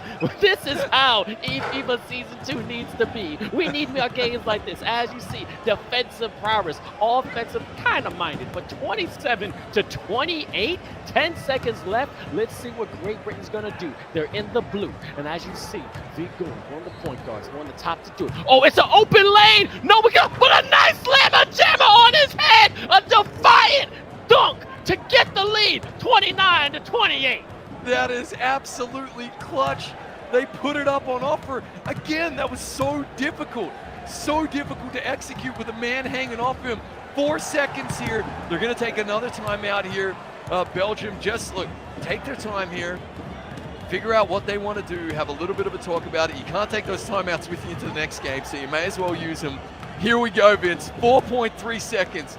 Belgium looking to break British hearts here. Got to catch. He's fouled him immediately. Smart foul. 3.3 on the clock. Inbound play. There's a pick. He's got it. It's Dudo Ams. He's got to pull the trigger. It's over. Great Britain have won. Both teams will get the skull booster. This is absolutely huge, as the Belgian Lions will be put down here by Team Great Britain, whose national symbol is a lion. I don't know what to make of it, Vince, but I gotta say, I love it. It's the Battle of Pride Rock, and that was a battle indeed. Shout out to both of those countries doing their best to represent their own respectable teams. But now, Turkiye versus France. This is the game everybody wanted to see. This is a rematch and a real standing reverse slammer jammer on his hand. Oh, baby, he put him to bed once again. All right, 10-7. Let's see what's going to happen again. Obviously, Turkiye in the red, France is in the white.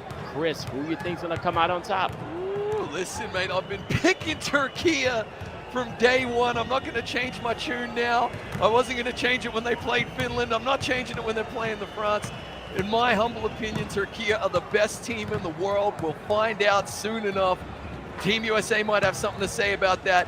But one thing I want to bring our attention to immediately as we join close to the end of the first quarter in this one, Vince, is another low-scoring game, mate. Have a look at this, yeah?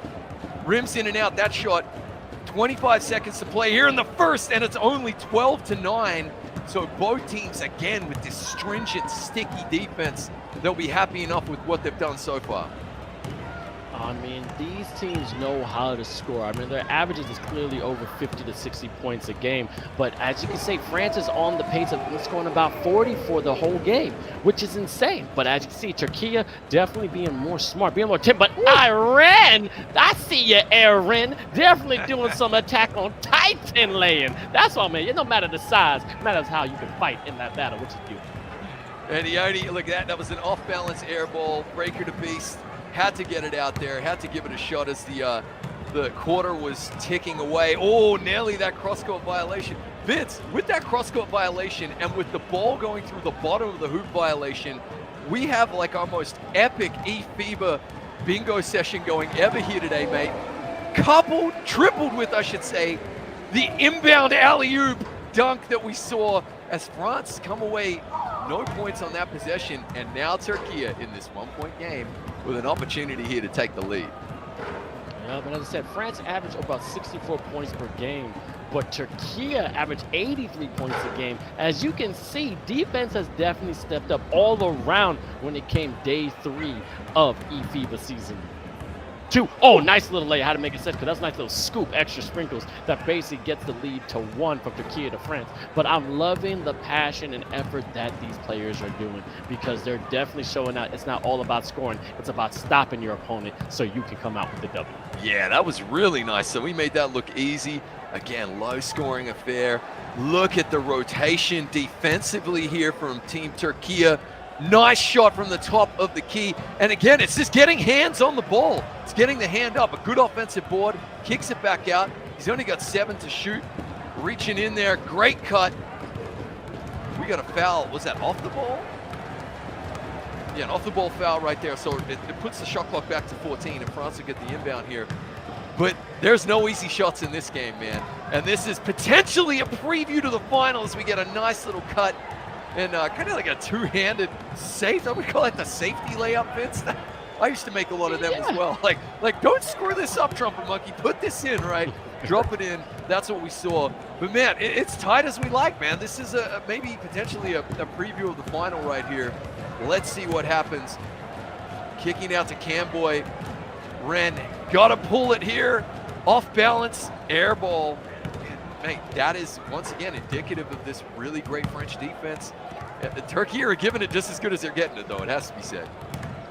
And you know, there was a shot meter for that layup. Usually people take that off. They just go by your stats of how that your layup would be. But you know what? When there's a shot meter layup, whatever makes you play better, it makes you play better. But again, these are professionals. I'm nowhere near there. But before we get, because this is a tight game, I want to talk about the loser bracket really fast. Poland and Serbia are in the semis, but then also Lithuania just advancing. We're facing Ukraine, but then it'll be Switzerland versus Sweden, and then see it's going to go to that round 3. I mean, right now it's going to be again a battle. But go to eFIBA basketball to find out who is in that bracket and who you're rooting for. And also, I want to see some flags in the chat. If you're rooting for France, I want to see the Le Blues. If you're rooting for Turkey, let me see the red. Who is representing their country right now? Watching here on eFIBA Season 2 live from all over the world. We got Lafayette over there with my buddy Trumpet Monkey, and right here in New York City with the man Vince Chang. Let's go.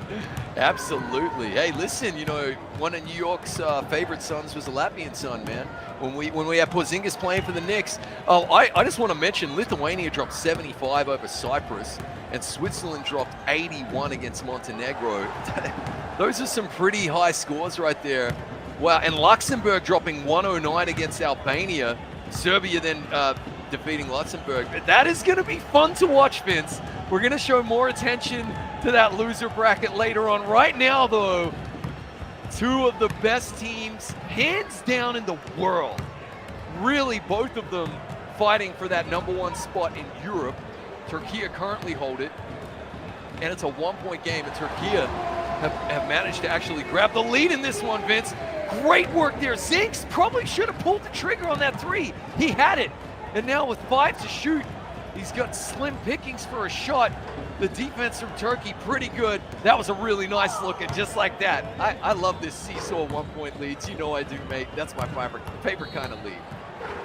I love the mid-range of Lost Art. Shout out to RIP 𝐓𝐇𝐄 say it's a block and foul. Thank you for that. And also 𝐂𝐂𝐊 𝐔𝐓 blue. And also, if you're liking the stream, I know some of y'all on the FIBA page. If you go to the eFIBA official page on Twitch, you can fill out a survey with the chance to get a hoodie or some great gear that eFIBA is giving out. So again, fill out that survey as soon as you can. Say I survey on the Twitch channel because we want to give you stuff. We want you rocking some clean and fresh gear that we got made just for you because we are about the community this year for sure. And every year is going to get bigger, better, and I mean badder in the sense of a good way because, man, these people are playing bad. They're playing mean. They're playing like, yeah, we got that swag. Yep, to quote the Beastie Boys, not bad as in bad, but bad as in good, mate. We love it. And again, we've only got 50 seconds here as Breaker to Beast. Ooh, by his own high standards, he won't be happy with some of the shots he's missed here today. But that's the kind of game it is when you play against a fellow powerhouse, right? 18-17, Vince. This is kind of wild as we see a gorgeous dunk. Great baseline. It's like a game of inches, isn't it, mate? Oh, man, this is kind of giving me Hoosier vibes, I got to tell you, Vince.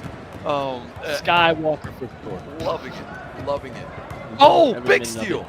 Here comes Camboy getting his hand up in the passing lane. Differential between game clock and shot clock is just negligible at this stage. Doesn't even factor into it. So they're going to try and milk this as he's activated. We've seen him do this time and time again. It's nearly iconic at this stage. 5 to shoot. Gonna have to pull the trigger sooner or later. Off balance 3. It rims out. They'll be happy enough to have that 1-point lead as it goes to the half here, Vince. It's too tight to call, man. Destiny, Kaido definitely showing out. 9 points for Kato the problem. I keep saying Kaido because I'm a One Piece fan. If you guys know what Kaido is, you know, basically the King of Pirates. My shout out Luffy. That's going to be when it comes to Straw Hats. But as you can see, this has been a battle of the big fellas. 𝐂𝐂𝐊, thank you. Miss April Cool, thank you for my accent. I thought you loved it. And someone just asked, when does Puerto Rico play? They don't play until November 10th. November 10th. They're going to go to their respectable North America finals when they're going against Dominican Republic and USA. So again, November 10th. Put that on your calendar right now and go to eFIBA.basketball if you want to get all that information. Again, eFIBA.basketball. We have the entire schedule for this entire season right there. But now we got to pay attention to the game. It's a 1-point game. Turkiye up by 1, Chris. I mean, what is France doing to hold this juggernaut at bay? Well, you know, it's an unstoppable force and an immovable object, isn't it, mate? It's Christmas at my parents' house. Really great defenses. Finds the corner shot, and it's good. And we have been starved of three-pointers in this one since coming into it, Vince. Finally finding some range. And look, sometimes it is this, like, shared experience, right? The moment you see one of the players drop in a threes, ooh, he nearly stepped out of bounds there. You know, the others will begin to do exactly the same. A foul there kind of leaning into him. And so maybe the shared experience, shared achievement may unlock a flurry of points here. But as we're seeing already, this suffocating French defense and Turkiye giving it just as good at the other end as well is making things really hard. He's just gonna have to pull up on that one. 24-second shot clock violation against a team like Turkiye. France playing their game of the tournament so far, it has to be said. This is definitely an amazing showcase of what the French can do. And as you already know, they got that bad taste in their mouth for when Jamboy stole the championship from there when it came to eFIBA Season 1. But as you can see, definitely showing that they can ball on this level. Mamba out, unable to keep the ball, but also passing it up to TR Tanzu with a nice little fillet down the lane. Just making it look easy, right? Easy breezy, beautiful cover girl, man. He just drops it in there. We got 21-21. I don't think we're gonna see a repeat here of Belgium and Great Britain where potentially there's skill boosters for both teams. I think they will probably crack the 30 mark. Breaker to Beast, finding a little bit of range. He'll be feeling that, okay? Is that something he can hang his hat on, something to build on? Because he has the ability, as we know, Vince, to drop in 50, 60 sometimes. Camboy from the wing. Oh, that'll be that as he does a little bow That'll be bringing back some memories. That's some salt in the wound from exactly the same spot at which they knocked out France in eFIBA Season 1. Wow. Yup, John Boy, definitely a problem. But again, a great defensive play by Turkiye, and then a big man slammer jammer right there showing dominance, extending the lead to 3. Turkiye 26, France 23. Also, shout out to Stephen Rabe saying, how do you join eFIBA? Click that form right there to become an eFIBA co-streamer. If you go to, nice little mid-range, to eFIBA.basketball, you'll see a whole bunch of other streams from the respectable countries that you can watch live, because we're just bouncing around. More dynamic, more teams, more players, and that's what eFIBA Season 2 is all about. 𝐂𝐄 setting it up. You getting the feeling, Vince, that Turkey are just kind of finding their confidence a little bit. I mean, Breaker to Beast dropped in that too as well. It's like which team is going to get going and go on a little bit of a roll here, you know? Both of them holding each other in check right now. It's really impressive to watch. I gotta say, I've enjoyed this game and the Great Britain one like really thoroughly as well. These defensive battles, really fun to watch. Breaker, I mean, oh, nice cut, nice bucket right there.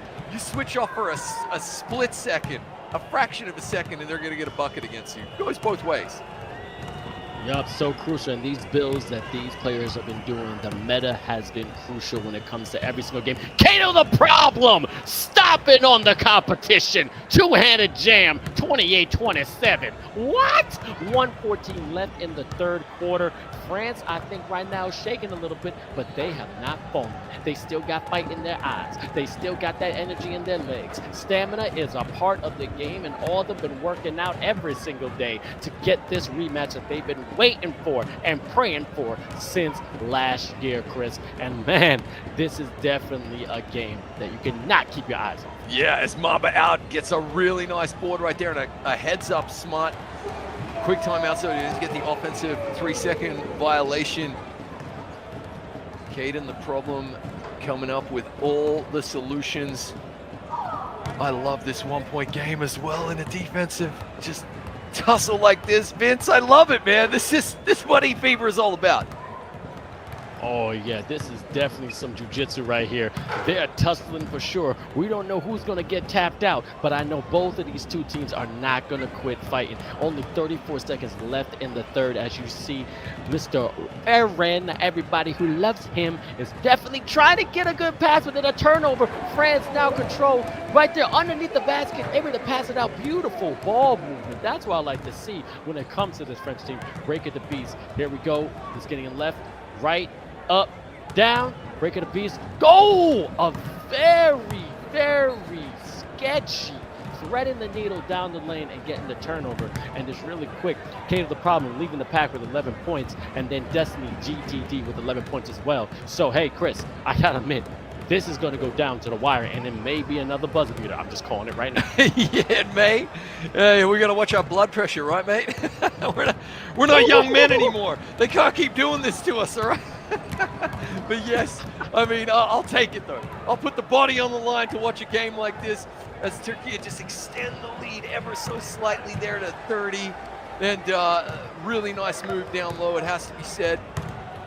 Mamba out. Hand it off to Breaker to Beast. Trying to work his magic because we got a reach-in foul. But there's that sticky handsy defense that we're seeing from all the big teams here today so far, Vince. They're not afraid. They're not afraid to reach in for that steal because we're seeing the transition buckets just like this come really quickly. But right now, ooh, interesting tactic there. No quick transition. They pump the brakes, taking their time, Turkiye. Really just trying to orchestrate and execute a sure thing here to push to a 5-point lead as we see a massive dunk down low, Vince. Oh, it's not how many points you score, it's when you score them, mate. That is leadership right there. using the clock as your friend, understanding you have the lead and you're controlling the tempo. You don't need to rush anything, okay? Take your time. Shout out to the real Dario for the follow, as also for RIP Hayes. Thank you so much. Both of you are the GOATs as well. And also give it up to Finding AC, signing up to become a co-streamer here on eFIBA Season 2. And we definitely love all the help we can get. But as you can see, 27-32, this game is far from over. 3:36 left in the fourth. And as you can see, France going to the line. Destiny, GTD, showing that he has ice in his veins, knocking down the free throws. Now, 3 of them. one more? 3 of them. Oh, Vince. that's what I'm talking about, baby. That's how you knock it. Mate, big man shoots free throw, and he hit it, Vince. Oh, mate, there you go. Take that off from the eFIBA bingo as well, the 2K bingo. That was phenomenal to see right there. They just clawed back to a 2-point game. Here we go, trying to work the pick and roll. Nice cut on the baseline, comes in for the finger roll, he missed. Big offensive board right there from Tanzu, kicks it back out, resets the offense. Oh, a nice steal from France though. Right place at the right time, big stop, and they've given themselves a chance with 3 minutes left in the fourth, Vince, to tie it up or to eke out a little lead in this one. Open 3, he missed it. Oh, wow. And you can see Turkiye not interested in quick transition. They are playing the game at their own tempo. I gotta admit, as you see, Aaron definitely trying to get the position, but man, my blood pressure is high. Oh, couldn't make the mid-range. Great offensive board and a foul. 2-point game. As you said last season, Chris, for all the glory, this right here is more than glory. This is redemption, okay? This is something that France has been sleeping on for a while in the sense of it's been giving them nightmares. And now they have a chance to break out of the cycle, to show that we can take out the top team in Europe. As you see, Jamboy getting fouled, and they have a shot to basically keep their title, but France is giving a run for their money. Fantastic effort here as we come down to the final 2 minutes. 𝐂𝐄 underneath the hoop. Jamboy pulling up. Oh, rattles in and out. 𝐂𝐄 with another offensive board. The clock is their friend. He doesn't mind resetting it. They know they can find a sneaky bucket from just about anywhere. Gotta shoot now, though. Gotta have it. Missed. And a good board here from France. They will have a chance to tie this one up at 32 apiece, Vince. Or take a sneaky lead. Here we go. Are we gonna have a Catzilla sighting, mate? Great cut to the bucket. Big dunk. Under pressure, got it home to tie it up here, 32 apiece. 32-32, and yes, 𝐂𝐄 is balling. This is between 𝐂𝐄 and Destiny. These two big men have been going at it. It literally is Goliath versus Goliath. But nice little cut to the basket. Jamboy right there in that same spot that he won the game winner last time against France. They're right now scared of that step back. Oh, he could not repeat it, but a foul behind the arc. Oh no, actually, was it a shot clock violation? Okay, I was so focused on the shot, I wasn't even looking at the clock there.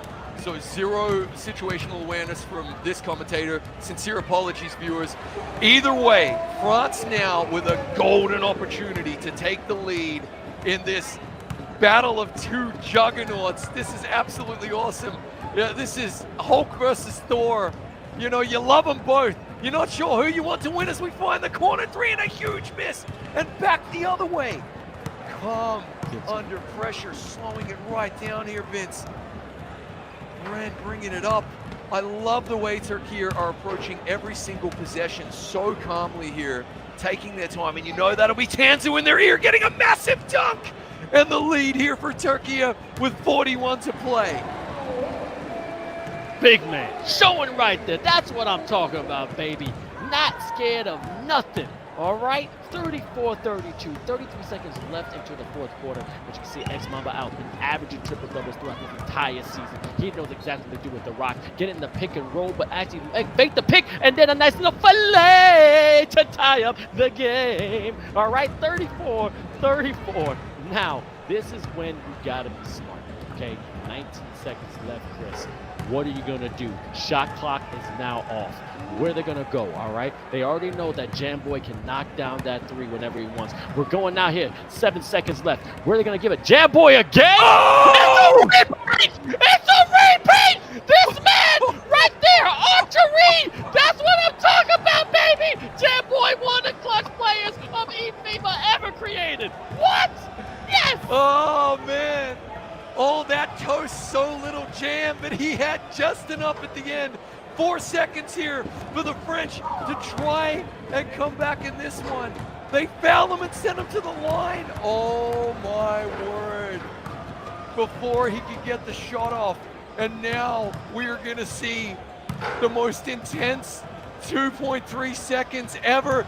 There's the inbound. There's the long-range shot. And Turkiye have done it again, Vince. They've broken French hearts. Les Miserables repeats itself.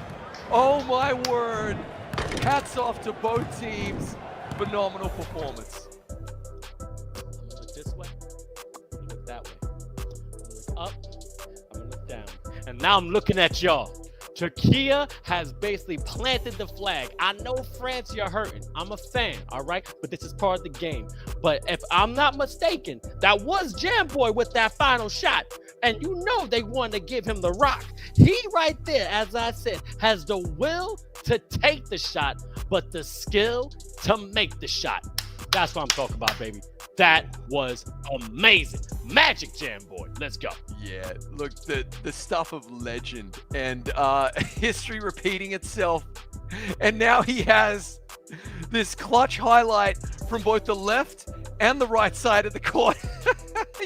He can bookend them right here. You love to see it. Look, it's not over for France. And it's not over for this rivalry in eFIBA Season 2, let alone, like, we may be back here in a week watching history repeat itself. But so far, Turkiye 2, France 0, the whole nation weeping right there. And looking at chat, wow, it's going off as well. And Nate as well. Yes, not again. It's happening again. That's it. Oh, yeah, Jamboy, phenomenal. Both teams, I want to take nothing away from the French performance right there. Turkiye are #1 in Europe and potentially the world for a reason. To push them all the way as you did there and to give yourself a chance, it was special. Oh my goodness. I wish I had the Michael Jackson. No, it's black, it's white, it's Jamboy. Yeah. Man, he literally took the left and right highlight. Now he's proven. Everyone's saying Jamboy is him. Okay. There may be a name for this, but mama, who's that man? Because yo, that I couldn't even write a better story. You give him the rock and magic happens. Now we got to go to the group standings, Chris. And I got to admit, things have been changing. I'm still sweating in my palms. And this right here, Group A, take it away. Here we go. Turkiye on top, obviously, because they've just beaten France, who come in second place. Great Britain hanging around in third place. Belgium, very, very solid team as well in fourth. Israel, Finland at the bottom, but I want to give a shout out to the Finnish team there for playing just, spectacular game earlier on. Really, really clutch group. It was going to be hard to pick. Turkiye had the final say. They're top of the group in Group A. Oh, absolutely. And again, people keep talking about Jamboy, but now we got to talk about Group B. Spain, Portugal, Greece, Croatia, Italy, Germany. I know Italy, I've been rooting for you. I know you're a little hurt. Germany fell back a little bit, but we gotta watch this Greek team. This Greek team is something of a problem, all right? Spain, Portugal, we already know. Croatia, I'll still give credit. Yacht Week's one of my favorites. Remember, it's the top 5 from these groups that are going to advance to the finals, and then that one from the lucky loser bracket, which we're going to break down just a little bit when the games come out. But right here, I don't know who's going to take home that 5th spot. We already know that it's Turkiye. We already think it's going to be Spain. We're going to say it's going to be Portugal. But those other 2, I don't know. But I got to admit, it's going to be fun. Yeah, it's getting real tight. It's kind of that time of the tournament, isn't it? Game day 3, game day 4 on the horizon. It's rising. Who's going to be there? I got to tell you, Portugal, really impressive right there. From what I've seen of them today, massively impressive. Greece there in 3rd place in Group B as well. Like, that's Portuguese excellence coming to the forefront right there. From all the games we've seen, though, I got to say, that was truly special what we just witnessed there between Turkiye and France. And those, in this commentator's humble opinion, those are the two teams to beat. I've seen enough to kind of know that now, because it isn't just that last game we saw, it's this continued body of work, right? This continued excellence, game day 1, 2, 3, constantly showing up. We met the Turkish team there in Singapore as well, following hot on the heels from their tremendous performance in January in eFIBA Season 1. Yeah, impressive stuff. It is hard to build a dynasty and stay that good for that long, but that's what Turkiye are doing. And I'm telling you now, if they win it all, that is a dynasty. Set it in stone. All right, we created this ethos, we created this community. Thank you so much for joining us. But now we're up to the final round, baby. This is the final round of Europe qualifiers, and we're going to start off right. As you can see, it's Greece versus Spain. Spain versus Greece. Now, who's in the white? Spain. Who's in the blue? Greece. Now, I don't know who's going to come out on top, because it still is a pretty close game right now. 18-50 ain't nothing to wipe your nose about, but they can definitely ball, and Greece has shown they can come back from a deficit. Yeah, absolutely. Look, this is the game we wanted, isn't it, over in Group B? Greece, such an informed team coming into today. As we said, Portugal leapfrog them in the standings. We got this final round of games right here, round 5 for the day. But Spain have been solid, haven't they, Vince? They've done enough anyway in my books to kind of to punch their ticket and say, yeah, we're one of the teams to beat in Europe as well. This will be a real test, though, because this Greek team, they're very calm, but they are passionate, and they've got the skills to match that calm and that passion, which just means that they really are formidable opponents. Already into the bonus as well. So what you got to love there is, as we join the game, with only 34 seconds left in the first, we missed the first 4.5 minutes. What that means is Greece have been trying to get handsy, mate. If they're already in the bonus in the first quarter, they've been trying to get those steals. As we see Spain at the other end trying to do exactly the same thing. And that's been a telltale sign of the better teams today. All of those steals and then turning those steals into transition buckets. Little handsy is right, and just to make sure I shout this out, people are asking, how do you sign up for players? How do I watch the teams? How do I become a pro streamer? What you got to do is go to eFIBA.basketball immediately. eFIBA.basketball to get all the information you need. We have the papers. So the thing about that is that we've been spreading this around to 61 different federations, also 61 different countries. As I said, 7 regions have been competing to get their shot to go to the respectable final in their region. But then also, first time ever, we'll have a offline event. We're going to be on site. Me, Trumpet Monkey, aka Chris Simpson, also my man Nate Patrick, and also my man Made in India will be in Jönköping, okay? Jönköping, Sweden, all right? With a 50,000 euro prize pool, which is going to be divided amongst the winners, which again, anytime you involve money, anytime you involve a bag, Chris, you know competition's going to be crazy. Well, you know, we haven't really touched upon the financial aspect of this tournament so far here today, and it is something which I think is great. It's something that warrants kind of mentioning a lot, as we're going to switch to Great Britain, Turkey here. Spain and Greece game just having technical difficulties on the stream. Look, I think it's fantastic that we have a prize pool, and a handsome one at that, 50,000 euro. Wow. I think it's exactly what these players deserve. Even more, you know, if we're up to me, yeah, it'd be even bigger. There'd be even more zeros, Vince. But look, it's fantastic. It's great recognition and reward. It adds an even kind of more prestigious layer of legitimacy to the entire tournament, which I know the players just really appreciate and love, because you've got national pride already. They've ticked that box, all these guys, right? But then you're also financially rewarding them for putting on what is some of the best 2K entertainment in the world. It's fantastic. I'm very happy for the players and then for the viewers, because they get to watch these tremendous games.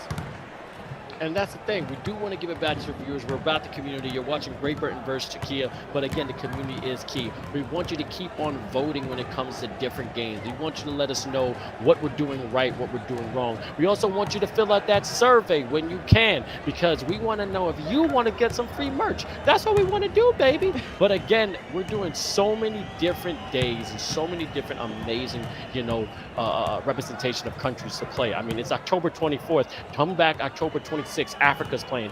Then we got the finals October 31st with Europe. November 2nd, Southeast Asia and Middle East. November 7th, also more Southeast Asia, Middle East, and Africa if they qualify. And then North America, South America, and Europe on November 9th to find out who's going to punch their ticket to go to Europe in Sweden. But as you see right here, we still got some amazing ballers right now. And then we are going to make sure you always going to be a part of this with a nice 2 in the jam. 9-6. Great Britain, if they take out Turkey, I think the win will blow out their sails, because I think they're kind of tired. They just had a game 5 minutes ago. Yeah, exactly. I mean, Turkiye had a huge kind of mental barrier to overcome to get that win in France. So much concentration. And so Great Britain, they now get their shot. They get a fatigued Turkish team here to really have a crack at them. But of course, these are championship players for Turkiye. So Great Britain they're in for the biggest fight of their life here, it has to be said, when it comes to 2K. However, giving it their all at the moment, and they are up 11-6, so credit give them where it's due. Definitely give that credit, and I can also see right now is that, yeah, I think they're a little fatigued. Okay, Great Britain is definitely going to capitalize on that, but again, we're going to the leaderboards with the top, woo, beautiful jam right there down the lane. The top 12 are going to be the top 5 that advance to the finals. Remember that. We're going to go to the leaderboards. We're going to go to point system. We're going to be using skill boosters, right? It's different. But then with that loser bracket, which, again, I think I got to touch on while this game is still in the beginning on it, is definitely being a crazy battle. All right. So as you already know, it was the bottom 14. And what it seems like, it's that it's going to be between Poland and Serbia and Ukraine versus Sweden. Woo. Ukraine takes out Lithuania 62-59. A 3-point game. I was pushing for Lithuania, but shout out to Ukraine. This is insane. These games were close except the Poland game. So, man, it's Poland, Serbia, Ukraine, and Sweden. One of those teams will be advancing from the loser bracket to join the final 6 and the Europe finals. Oh, that is fantastic. Yeah, and look, shout out to the Lithuanians there. My neighbors, unlucky. Better luck next time. They're very entertaining to watch. I've never seen so many alley-oops in one game in eFIBA Season 1. If you recall, Vince, fantastic stuff. But yes, Sweden with the chance. Sweden still in it to win it, Vince. Very exciting stuff for the host nation, obviously, of our World Championship in-person finals, when all the teams will be gathered. That's pretty exciting. I mean, I think we got to say it one more time. They have a chance to be on a home court advantage, all right? And you know what? I'll say this. I will say this, Chris, on air. 13-10, Turkey trailing by 3. If Sweden wins, I will jump in that lake with them and you. Sweden has to win the whole thing, though, for me to get cold, for me to go in that water. All right? So that's the only way I'm going to do it. That's the only way I'm going to do it. That is fair enough, mate. Fair enough. You might not have a say in the matter. A lot of captains of the international teams have been DMing me. The lake is happening, Vince. Okay, it's a thing. It's gonna be a promo. Okay, there may even be charitable donations involved. At the moment in this one, 15 seconds left here in the first quarter. Turkey are gonna get the inbound here, try to chip away at this Great Britain lead. Very, very impressive. It's a talented, young Great Britain team. Phenomenal stuff.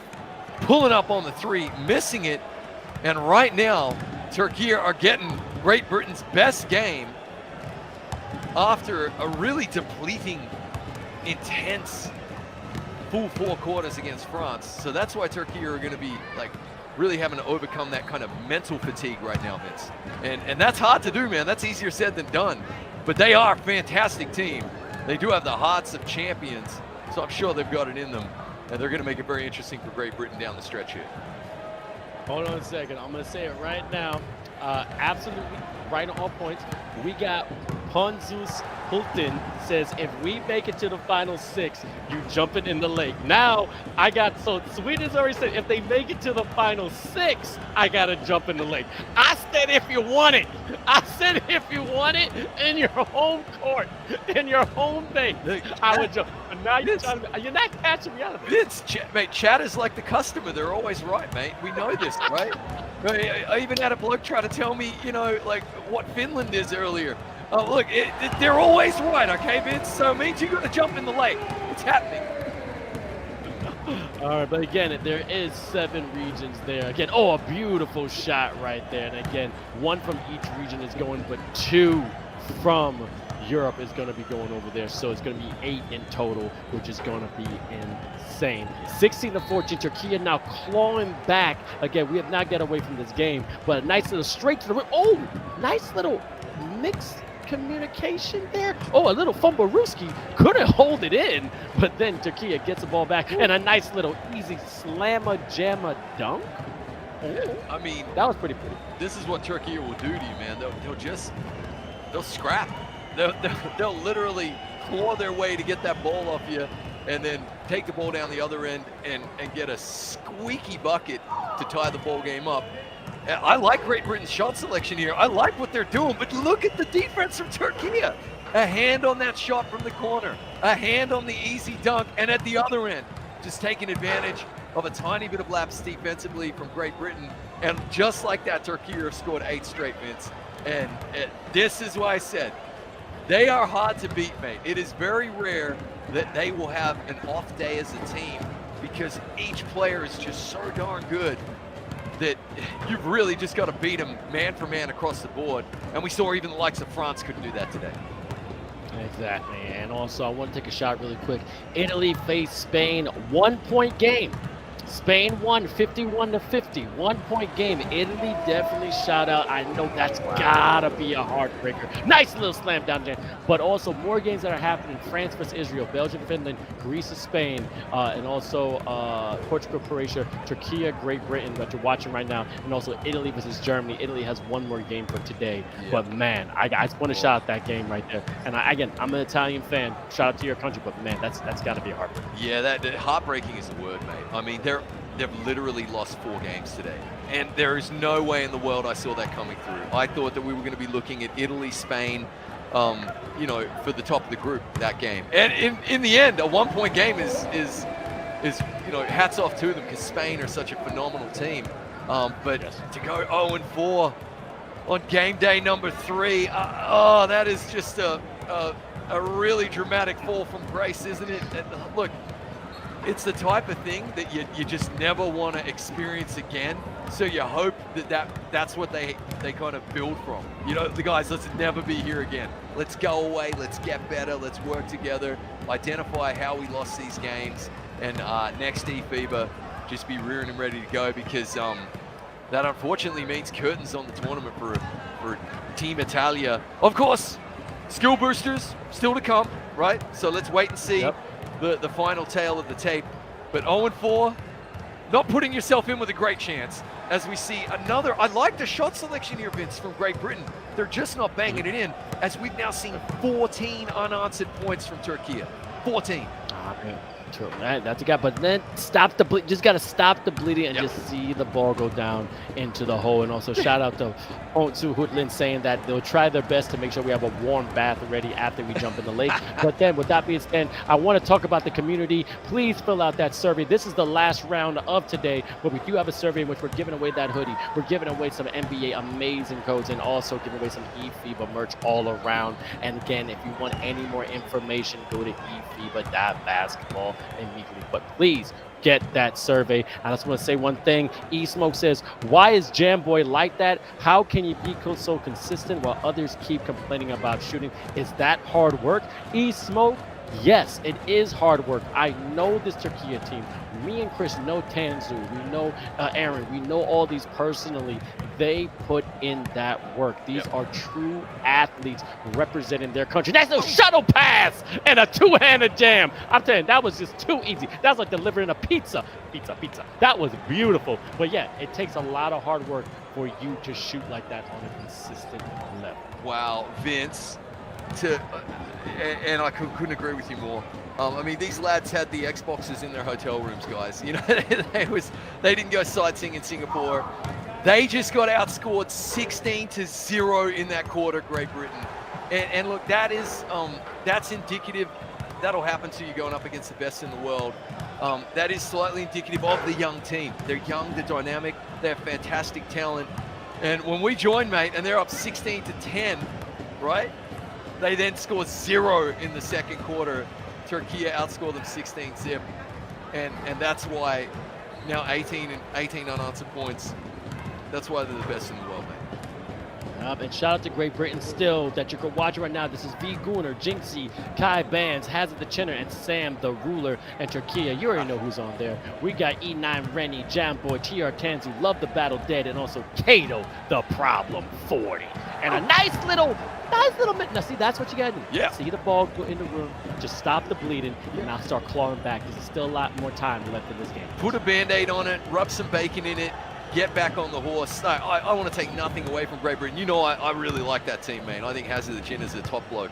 But it's just, yeah, you can't. Wait a minute, I'm sorry. Did you say rub bacon in it? Yeah, mate, come on. It's put a Band-Aid on it and rub some bacon in it. You should be right, mate. Listen, that's solid advice right there for treating any grazed knee. Take it from the father of a toddler. Okay. Big dunk at the other end with authority right there. We do have fun, Vince. It has to be said. 5th and final round tonight. These streams are flying by too fast, mate. And just want to take a moment to give sincere thanks to the competitors, to the teams for giving us such epic games. And if we ever offend, me in particular, with my commentary, it is unintended, I can assure you. You make things look so easy from up here in the commentary booth. We realize how hard it is out there. Turkiye really turned on the afterburners ever since we tuned in this one, Vince, and are pulling away from Great Britain right here. Definitely pulling away. Again, Turkiye, a dominant force. And I just want to say, I just said, shout out to all the competitors. I'm just going to say right now, we had 26 countries that competed in Europe. Albania, Austria, Belgium, Croatia, Cyprus, Estonia, Finland, France, Germany, Great Britain, Greece, Israel, Italy, Lithuania, Luxembourg, Montenegro, Poland, Portugal, Serbia, Slovakia, Spain, Sweden, Switzerland, the Netherlands, Turkiye, and Ukraine. We got to give them their flowers. We got to give them credit as Chris just said so beautifully. It's just that when you come on this stage, it is a game, but it's a competition. But now this competition is evolving every single year, going from 30 to 61, and now with a $50,000 Euro prize, also going to another country to represent your country is another huge feat. I just say a nice little 3-ball corner pocket, beautiful shot by Great Britain, still in it 21-34. But yeah, shout out to everybody that's been competing for this season. Hell yeah, and chat and the community. By the way, ! survey. Trust me, there's never been an easier way to get yourself an eFIBA hoodie, a FIBA basketball, and 2K codes. Takes a couple of minutes, and they are handing them out like hot cocoa at Christmas, man. Yeah, they're going. So go get them. Oh, nice 3 right there, answering from Turkiye. Look, Great Britain aren't out of this. Hazard the Chinner dropping in that 3. If they just start to get a little bit of roll, they can make this really interesting in the fourth quarter. You just get the feeling, though, that Turkiye are dictating the pace of the game. They did the same thing against France, interestingly enough. Remember that, Vince? They, instead of taking quick transition buckets, they literally took the full 24 seconds off nearly every single possession in the second half. And that's it, playing their game. They're kind of doing the same here to a young Great Britain team, just dictating the pace of things, right? Chewing down that clock. Well, that's experience, I think, right there. And and that's right there showing that they're veterans when it comes to the NBA 2K world, is that they can have an off game. But look, I played AAU, and everyone played AAU or any kind of travel basketball. You had to get used to as a young buck to play games back to back to back. But here's the thing. That took a lot of physical and mental fortitude. Granted, not as much physical in NBA 2K, but it does take off. You know, your fingers do get sore. But it's a lot of mental strength that you need, all right? What the body can't handle, it will go to the mind, and opposite. So what the mind can't handle, it will go to the body. So if you are becoming mentally strained, your body is going to get weak. Things are going to get a little heavier. Stroking the green is going to be harder. Getting that great pass is going to be more difficult. Seeing which one to, you know, pass, if it's going to be, you know, triangle or Y or X, it's going to be more difficult. But these are true athletes, and they've been preparing for this for quite some time. They have. Well said, mate. And look, that's it. These are esport athletes representing their countries out here. Game day number 3 for some of these guys. They've basically been in camp and then in tournament. Great transition bucket, make it look easy, Turkiye. For about 7 or 8 weeks now, and that's got to take a toll. You know, on top of the day-to-day, you know, so it's easy to said than done, and they make it look so effortless as we get good defense hustling back there to make it a competitive shot there from Team Great Britain, who are not giving up in this one. 49 seconds left in the third. They will be going to the line in the bonus right here. Big man, shoot free throw. Big man, hit free throw. 19-point lead for Turkiye. Beautiful, beautiful. And also shout out to MR Rondo and DJ Koroko for the follow on the pages. Again, please follow eFIBA official on all social media athletes when it comes to Twitch, when it comes to Instagram, when it comes to Twitter or X. Again, that's eFIBA_official. But if you're on Twitch, you're already there right there. It's just eFIBA official. But give them a follow immediately. Send them a DM. Send them what you want to see. Also, like I said, we got so many more games that are going to be played. I just want to shout out really quick, Chris, if you just give me a moment, that loser bracket, again, the last 4 teams are going to the semis. It's Poland, Serbia, Ukraine, Sweden. That's going to be played on October 31st. Halloween, baby. Let's see if who's are going to come out and who's going to come on top. That's when it's going to happen. Again, October 31st, that's when those semis are going to be played, going into the final to see who's going to punch their last ticket in the top 6 of the Europe. Ooh, it's going to be spooky, Vince. I can't wait. Mate, we just missed a massive alley-oop dunk here from Turkiye as they get the reach in there and, force the turnover. Very nice right there. Turkiye are now giving their A game to Team Great Britain. And Team Great Britain are kind of they have made a match out of it. Very respectable, it has to be said. But they are feeling it now, Turkiye, as we go to the end of the third. Off-balance three-pointer, buzzer beater attempted right there. Great Britain need to get rolling here in the first couple of minutes of the fourth quarter to give themselves a big chance to try and get within touching distance and have a crack in the final couple of minutes. It's definitely been one-way traffic, though, ever since that 16-0 second quarter. But Turkiye did need a quarter to bounce back from that game against France, Vince. But they're back now and feeling themselves. Full force, all right? But also 16-0. Also, look at the third one. 16-5, okay? 16-5. This has been an amazing offensive onslaught that Turkiye is giving the business, but also a defensive stand, all right? They're preventing Great Britain from scoring. They're actually finding the shots they want. Yeah, like you said, they just need to take a second. I think they took off that first quarter and probably took a breather, got some Gatorade, maybe a nice little snack with another slammer jammer. But man, I have to give credit's due. For any team to bounce back after that hard-fought battle with France, definitely deserve a shot for the title. So I'm not sure if you meant it there, mate, but you were saying snack just as we saw an epic dunk, and I gotta tell you, I'm here for that. I like more snacks, please. Pile them up on my plate. Can we get some sauce as well? This is fun. And Turkiye, you can see them now. Now they're having fun as well, Vince. Look at that. Look at that tough board and that putback right there.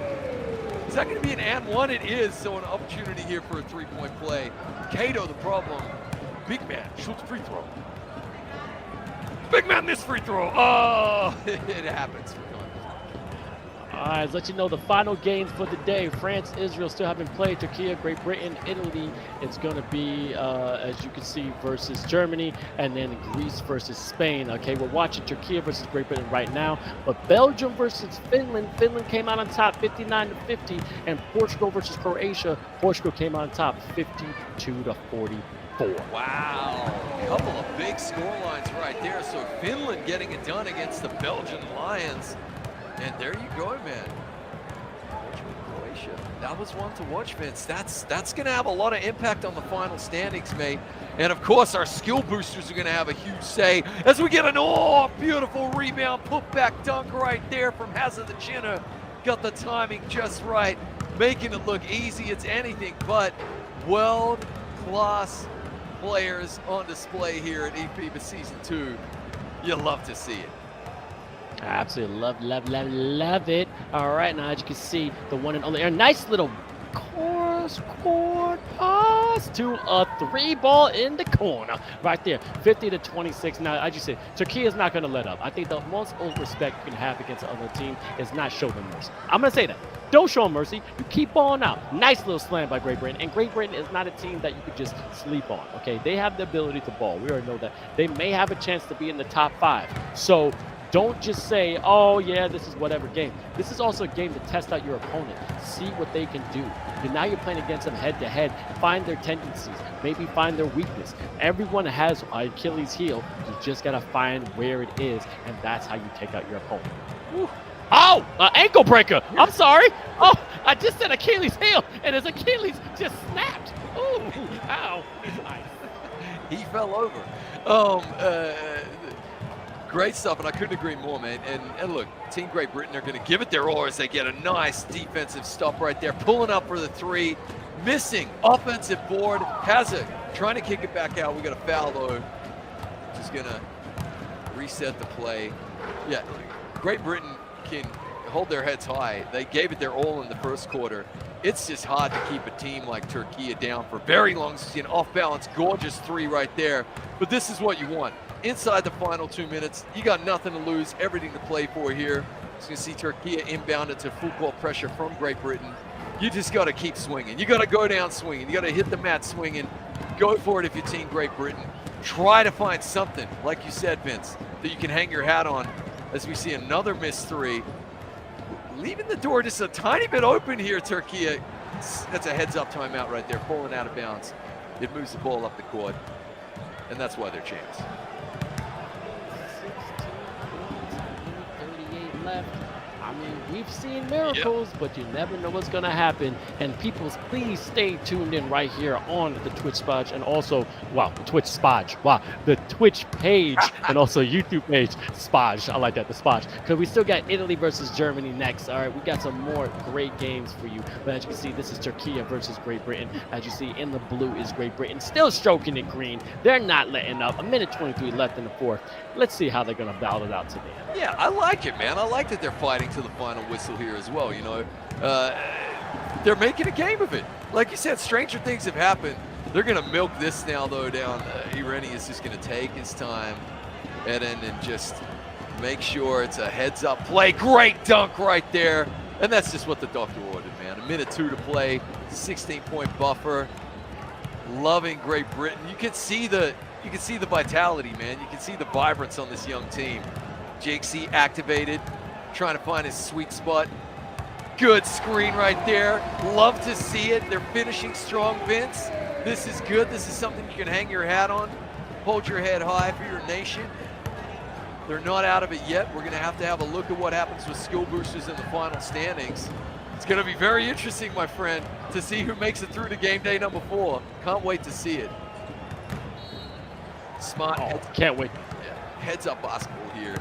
As Turkiye are just going to milk this down. Even a shot clock violation at this stage wouldn't be the end of the world. May as well pull the trigger on that. Rims in and out. There's the board. 𝐂𝐄 the problem. Goes for a sneaky 2. That was like a kid with his hand in the cookie jar. As you see a 3 at the other end. Makes the score a little bit more respectable here. 10 points in 15 seconds. It is the miracle mile. Probably not going to happen. A very good effort, it has to be said. First quarter and fourth quarter, going to Team Great Britain in this one. But Turkiye know it's their 5th and final game of the day, Vince. They got the massive dub. They're pulling up for threes from the car park and a huge dunk put back to finish the game. And the boys have synchronized their celebration, falling over. And that is going to be the final word, actually. A three-pointer in the corner, Vince, from Team Great Britain.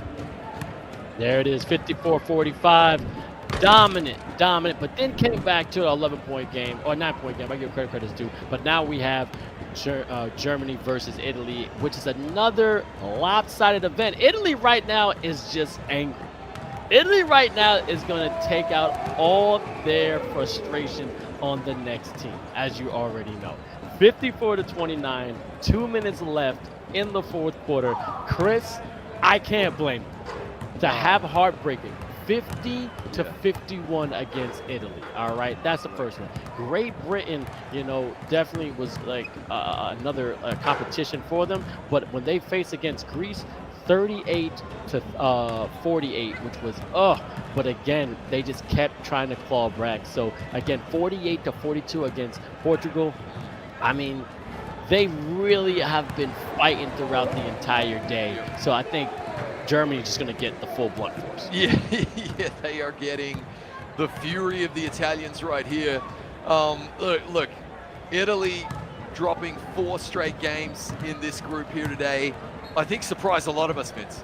It did, you know, based on form, they had earned the respect of these commentators and the community, and everybody expected a little bit better, and just had one of those kind of iconically and ironically off days for a team that was on the up and up and showing really good form and peaking at the right time. That's what I said earlier in the show, mate. That's what I said at the top of the show.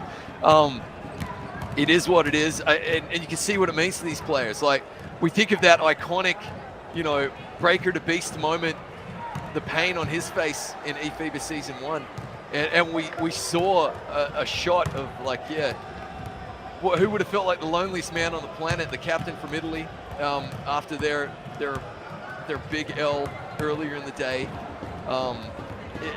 It means a lot to these guys, and they train and they put a lot of effort in, and I feel for them when it doesn't kind of necessarily show up on game day. It's hard, but they can hold their heads high as far as I'm concerned, because like you said, reading out those score lines, they fought every single game, and they've played brilliantly in the tournament so far. It was just a bridge too far today.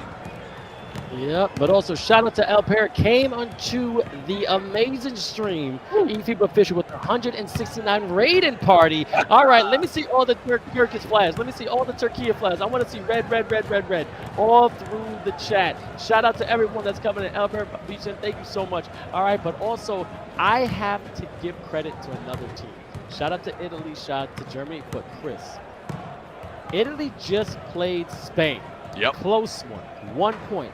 But then Spain comes out on top against Greece, 46-40. Whew. Mental fortitude, yeah, there it is. That's what I like. That's what these top teams do, mate. I'm right there with you. I mean, that's like, and that's a Greek team, you know, that had us all thinking, are they going to take this today? You know, it was definitely there for the taking, and it's been a great group. I've really loved this group because it's just shook things up, man. Shake it like a Polaroid. It's been fantastic to watch. Portugal as well, very, very impressive, it has to be said. Lots to write home about with this group in general, I think. And I just can't wait to see these final standings. It's going to be great. Man, final standings, but also look at nice 3 by Italy. The skill boosters that were for today is that a nation gets 15 3-points in a game, a nation achieving 4 blocks in the game, a nation keeping to another team of 30 points in the game, and also able to score 100 points or more in the game. This is only for the top 12 because the 2 groups A and B are going to be using points going to the leaderboard to find out who's going to be the top 5 going. But then, as we talked about that lucky loser bracket, that's going to be decided on October 31st. But this is insane. I mean, Italy, I'm so happy you got a win for today. I'm really happy because I know, Ilias, I'm a fan of yours. Hopefully we can have a nice Peroni, one of my favorite beers, in a beautiful cafe. But man, I could only just empathize your frustration. But I hope this gives you somewhat of wins underneath the sail that, yes, you are a team that balls out and you are some competitors over there representing it. Absolutely. As this game closes out, Italia will get, you know, it looks like a double-digit victory right here. Germany, like solid opponents as well, man. This was always going to be a tough group for them today. We knew that for them coming in. All you can do is go out and fight, right? Take away all the lessons learned, prep for the next tournament, get together, come together as a team, as a unit, and then put your best foot forward. I've seen a lot, though. I got to tell you, from a lot of nations that has me massively impressed. Greece is probably like the best example to hold up to all these other nations who are maybe participating for the first time or just putting the squad together, and just a great example to hold up and say, look what you could do. You could be world beaters, you could be challengers, you could come out. So I'm loving a lot of the storylines that we're seeing here. Fantastic stuff. All right. And this is a Cinderella story. All right. I want, you know, the teams who are the underdogs to come out on top. I want the teams that sometimes have been, you know, dominant throughout whatever to keep their dynasty. The only thing I love is competition. All right. And I know that was like wishy-washy, but it's true because you have two different sides to a coin. Everything's a double-edged sword, but it's all about watching the game, appreciating the game, and if your team wins, root for them. If they lose, still pick them back up. But on the opposite, if you lose to another team that you have that crazy rivalry with, show them respect. We already know the crazy rivalry that's been accumulated between France and Turkiye. And, you know, Great Britain is going to come here. Now Italy got another, you know, chip on their shoulder. So, but the great thing about this, it's beautiful because I love eFIBA, that it gives so many different countries a chance to show their pride and show their skill in their respectable regions. So shout out to them. And you know what? That was a great game. Chris, I'm not going to wait 1 second because we got the French coach, Max, right now for an interview. Max, bonjour, bonjour. How are you feeling, man? I definitely want to get this man in here because, look, you are going to be almost the coach of the year. So I want to know, just explain how you're feeling that your team right now is going back and forth, but they're still in the run of becoming the top 5 in the Europe regions.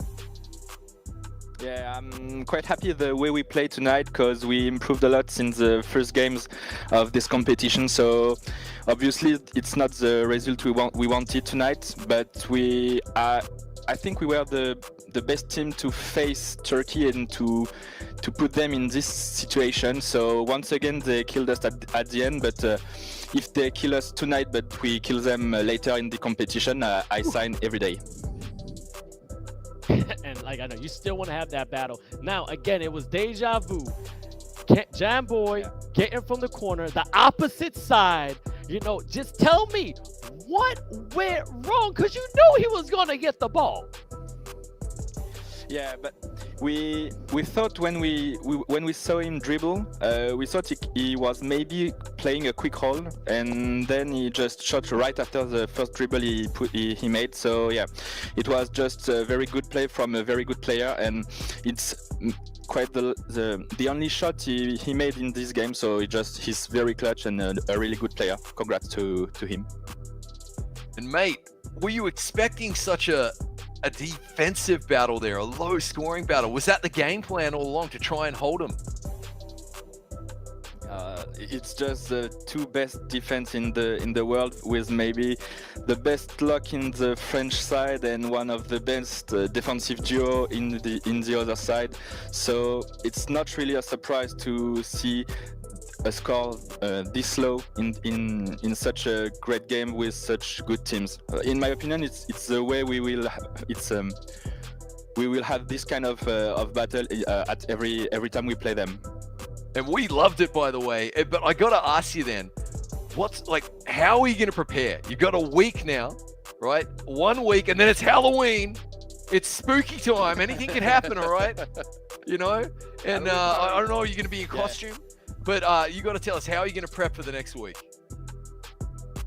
We will we'll have some video with the guys to see what we can improve, and we will scout, of course, our next opponents like every time. So yeah, we will have a normal preparation and try to be better on every details we can improve. Now, Lucas, I gotta ask you. I mean, you're a master commentator, but also an NBA 2K fanatic, and you love the game of basketball. Walk me through your feeling through those final moments of that Turkiye game as a fan and also someone who loves your country. Yeah, it's hard for us every time, because bro, we put so many time to be in this situation, and it's so cruel every time we play them. So yeah, I'm a game enjoyer and a friend's first fan, so it's hard every time. I shouted a lot when it happened, but bro, it's a game. Congrats. Yeah, but Lucas, I want to know your opinion as well. How are you feeling? I heard you. That was my time. Sorry. Sorry. No, it's okay. He was sure it was his time, so no problem. No, you know, it's my job to be objective and to stay calm, but it's impossible when France is playing. So it was a time of revenge for us, but we lost. But as he said, it's just a pool game. So the most important thing is to stay healthy, stay focused for the next games next week, and maybe we will face once again Turkey for a third time, and we will beat them. Well, look, I also got to know, you might not have had a huge amount of time to catch any of the other pool games or any of the other teams, but is there a newcomer, one of these new teams that's really caught your attention and impressed you? Like Vince and I were just, you know, waxing lyrical about Greece there and everything they've done, but even today we saw some upsets. Is there anyone who's really grabbed your attention and maybe you weren't on your radar and you're just like, whoa, look at those guys? Do you have one? Yeah, maybe Portugal. I kind of think they're underrated right now. I think Greece is still a great team, so I will see what they will do next week, I think. Very nice. Oh, that's beautiful. Now, I gotta ask this. Break of the Beast, 𝐷𝐿. You got some amazing players there, and we always talk about them, but I gotta give credit to some other people. 𝐿𝐷𝐄 out, and also 𝐷𝐿𝐷. Like, how crucial it is to have a big man like that can average a triple-double. And 𝐷𝐿𝐷, I gotta give him credit because he's like a phantom player. You don't see a lot of him, but then all of a sudden he drops 20 points out of nowhere. Do you ever have a sense that you may have to lean on them more because everyone's targeting Break of the Beast and 𝐷𝐷𝐿? Yeah, you're absolutely right. We put a lot of focus in our work in this situation, especially because a lot of opponent point guards are playing to force things to defend, and I'm really proud of him because tonight he really answered when he was facing a lot of great PGs like Paba, like Eren, of course. So yeah, he just made a great job. Did a great job, sorry. And of course, congrats to Mamba. I really think he's one of the best in Europe at the center position, and yeah, he proved it again tonight. All right, and now I got to give you credit because you're speaking great English, but I'm going to give you this platform. You are the coach of France. I want you to speak to your friends in French in the language that you've been born to speak. Anything you want to say, if you want to give them some words of wisdom or something that's going to be up to coming, if you guys do get that ticket to Sweden, this is your soapbox. Say whatever you need. Only one thing, guys. Just draft 𝐷𝐿𝐷, draft Breaker. You won't be disappointed. Draft them. Et moi je vais le dire en français, il va falloir inviter Breaker à la table de la 2K League et évidemment 𝐷𝐿𝐷 qui est un joueur monstrueux, et tous aussi bien les Français que les supporters et l'encadrement, on a envie d'aller en Suède, donc on va continuer de se battre à fond. Let's go to Sweden. All right, allez bleu, merci beaucoup. Hope to see both of you in the future, right? Les magnifiques! Thank you very much, guys. Au revoir, mon Merci ami! beaucoup. Au revoir. Yeah, au revoir. That's what I'm talking about. I love these men. That right there was the coach of France, Max, and also Lucas.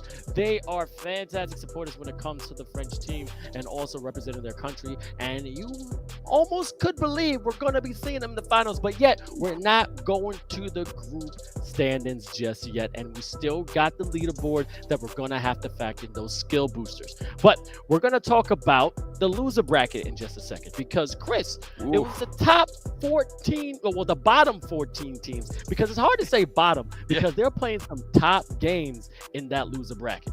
Yeah, mate, but phenomenal stuff, and I love this new twist. I love the new angle. You take the 14 teams outside of the top 12, and you give them an elimination bracket, and one game at a time opportunity to claw their way through to the finals. And of course, the host nation, Sweden, is who we're all watching, okay? And to see can they get there. And there are some great teams, and then we've been having that conversation all night long. Would we rather be, you know, the 13th place team going against the other bottom 13 teams, or the 12th place team trying to fight it out for a top 5 spot to get through? And I got to tell you, the lucky loser bracket, I still need that on a t-shirt, by the way. Please, especially the team that wins it, better get a t-shirt saying eFIBA lucky losers. We need to see that, Vince. I've loved every single second of it. And some of the scorelines that we've been seeing come through there, mate, have been absolutely phenomenal. You know, I mean, like, big shout out to Ukraine knocking off Lithuania there, because that Lithuanian team were hot to trot.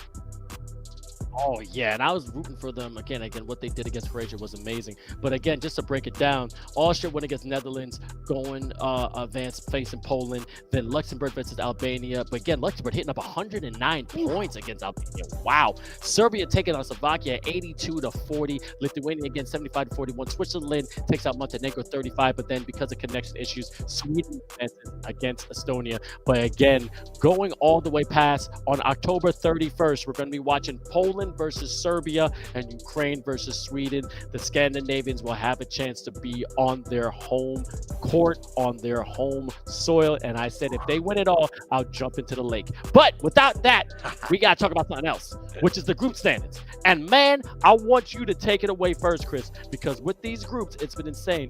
Group A is coming up, and we already know the dominant force in there. But I got to admit, France definitely played their butts off. Oh, they did, and it came down to another heartbreaking jam boy three-pointer from 45 degrees out, making it look easy. It was anything but. It was an amazing game. Turkiye coming in the top slot right here. France, followed by Great Britain, Israel, Finland, and Belgium. Finland getting a really nice win over Belgium at the end there as well. And remember, they pushed Turkiye all the way, which was like phenomenal to see as well. So it was a great group. Yeah, Turkey and France, probably the two teams to watch out for overall, it has to be said, in the entire tournament. Really impressive. Oh, very impressive, very impressive. And now Group B, all right, we already know who was on the top over there. And I got to admit, Spain definitely has been the dominant force. Portugal right behind them. Greece, I think everyone's saying all over Europe, who is this team? No one knew they can do this work. Croatia, Italy, and Germany, thank God. And I'm really happy that Italy got, you know, that one win, because they deserved that win. And they deserved that win not as pity, because they balled out all day and just could not come out with that W. But man, Spain, we already know what they're gonna do. Portugal is gonna be interesting, and now Greece is in that, you know, third spot, and it's only the top 5 that are going to be advancing to the finals. Now, Chris, we're going to go to the leaderboard. Now, this, I want to say, is without skill boosters. The leaderboard is showing Spain, Turkiye, Portugal, France, Greece, Great Britain. Oh my God. Please talk about this. Oh, wow. So the Greeks come into the day in the second position, and it got real. It got real, and it got real fast.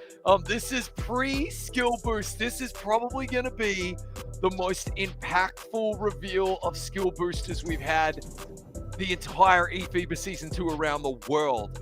Such a massive I guess conference here in terms of 26 total teams, and now it's going to boil down to the final 5 out of the top 12. My goodness, look at Great Britain and Greece, literally separated by, at the moment, point differential. Vince, this is cruel. It's cruel to all the teams at home watching who haven't seen it yet either. They're waiting to find out their fate, mate. This is massive. Right at 13.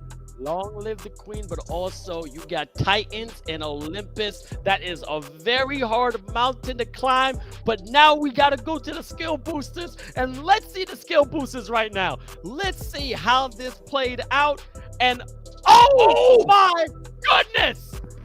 Oh, they did it! Just 2 skill boosters, just 2, and Greece has none. Chris, it's safe to say, oh wow, Great Britain is advancing. Oh my God. Oh wow, and remember, this is going to have a massive impact on standings for next week as well, mate. This is absolutely huge, absolutely massive here, mate. Okay. Oh wow. my God. Wow was right. And I'm looking again, Turkiye got 3 skill. I mean, skill boosters did definitely play the factor. And now we have to see the final leaderboard with the skill boosters added. And it's safe to say you can name the countries, Chris, because this was advancing. Turkiye come out on top. Espanyol, France, Portugal, and Great Britain. Wow. Greece going home, Vince. Sent packing, the darlings of the tournament, the Cinderella story. Croatia played really, really well as well, it has to be said. Israel, Finland, Italy, Belgium, and Germany. Italy, by their own high standards, will be very disappointed because they were in with a chance today, mate. They were, but that's a top 5 for the ages right there. We got ourselves a fantastic game day 4 coming up, mate.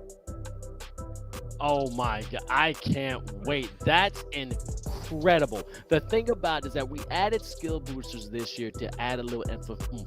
You know, I give a chance to other teams that, you know, may not be just a winning team, but are very good when it comes to your skill, because as we've seen in the chat, you know, talk about Jamboy, it takes skill to play this game. So you know what? We want to reward them.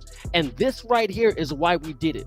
And we want to know how you feel about it. I actually like it. This makes it more exciting. This is like getting voted into the NCAA tournament by your record and all this stuff, you know, points and difficulty. Because Chris, Great Britain is now advancing, but you got to give credit to the Titans of Greece because they definitely balled out. It's awesome. I mean, Great Britain did just enough, and we saw them like fighting until the last. They knew they will have done the math. This is what I'm saying. They are a quickly maturing team. They were dropping in threes when they have 24 points in their final quarter there against Turkiye, dropping in as many threes as they could, even though they knew the game was over, trying to play that point differential, doing anything they could to claw their way up the ladder. Phenomenal stuff. Yeah, it's great. Heartbreak for the Greeks. I can't believe it, mate. That's actually a shocker. And Portugal, really impressed today. They did enough to get through as well. Yeah, and then it's the usual suspects. Obviously Turkiye, Spain, France.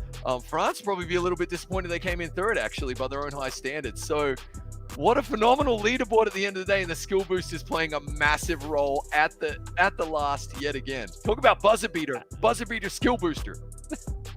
Absolutely. Now we're going to be back on the 26th of Thursday when it comes to Africa, but then also Europe is going to continue on the 31st as well as November 9th. So go to eFIBA.basketball right now to find out the schedule and see what time they're going to be playing in your respective region of where you're watching around the world. This has been an insane day. All right. Again, 26 nations competed in the Europe qualifiers. We're now trying to whittle it down to the last 6. That's have a chance to become one of the last 2 to punch their ticket to go to Jönköping, Sweden. I gotta make sure I get that right. Yeah. But thank you everybody who's been watching the stream. Chris, I'm gonna give you a chance. You can say goodbye and I'm gonna sign us off. Yeah, the Australian calls it Jönköping, but we also call Champagne Champagne. Vince, no better man to be with on the mic. We survived another heart attack game between France and Turkey, mate.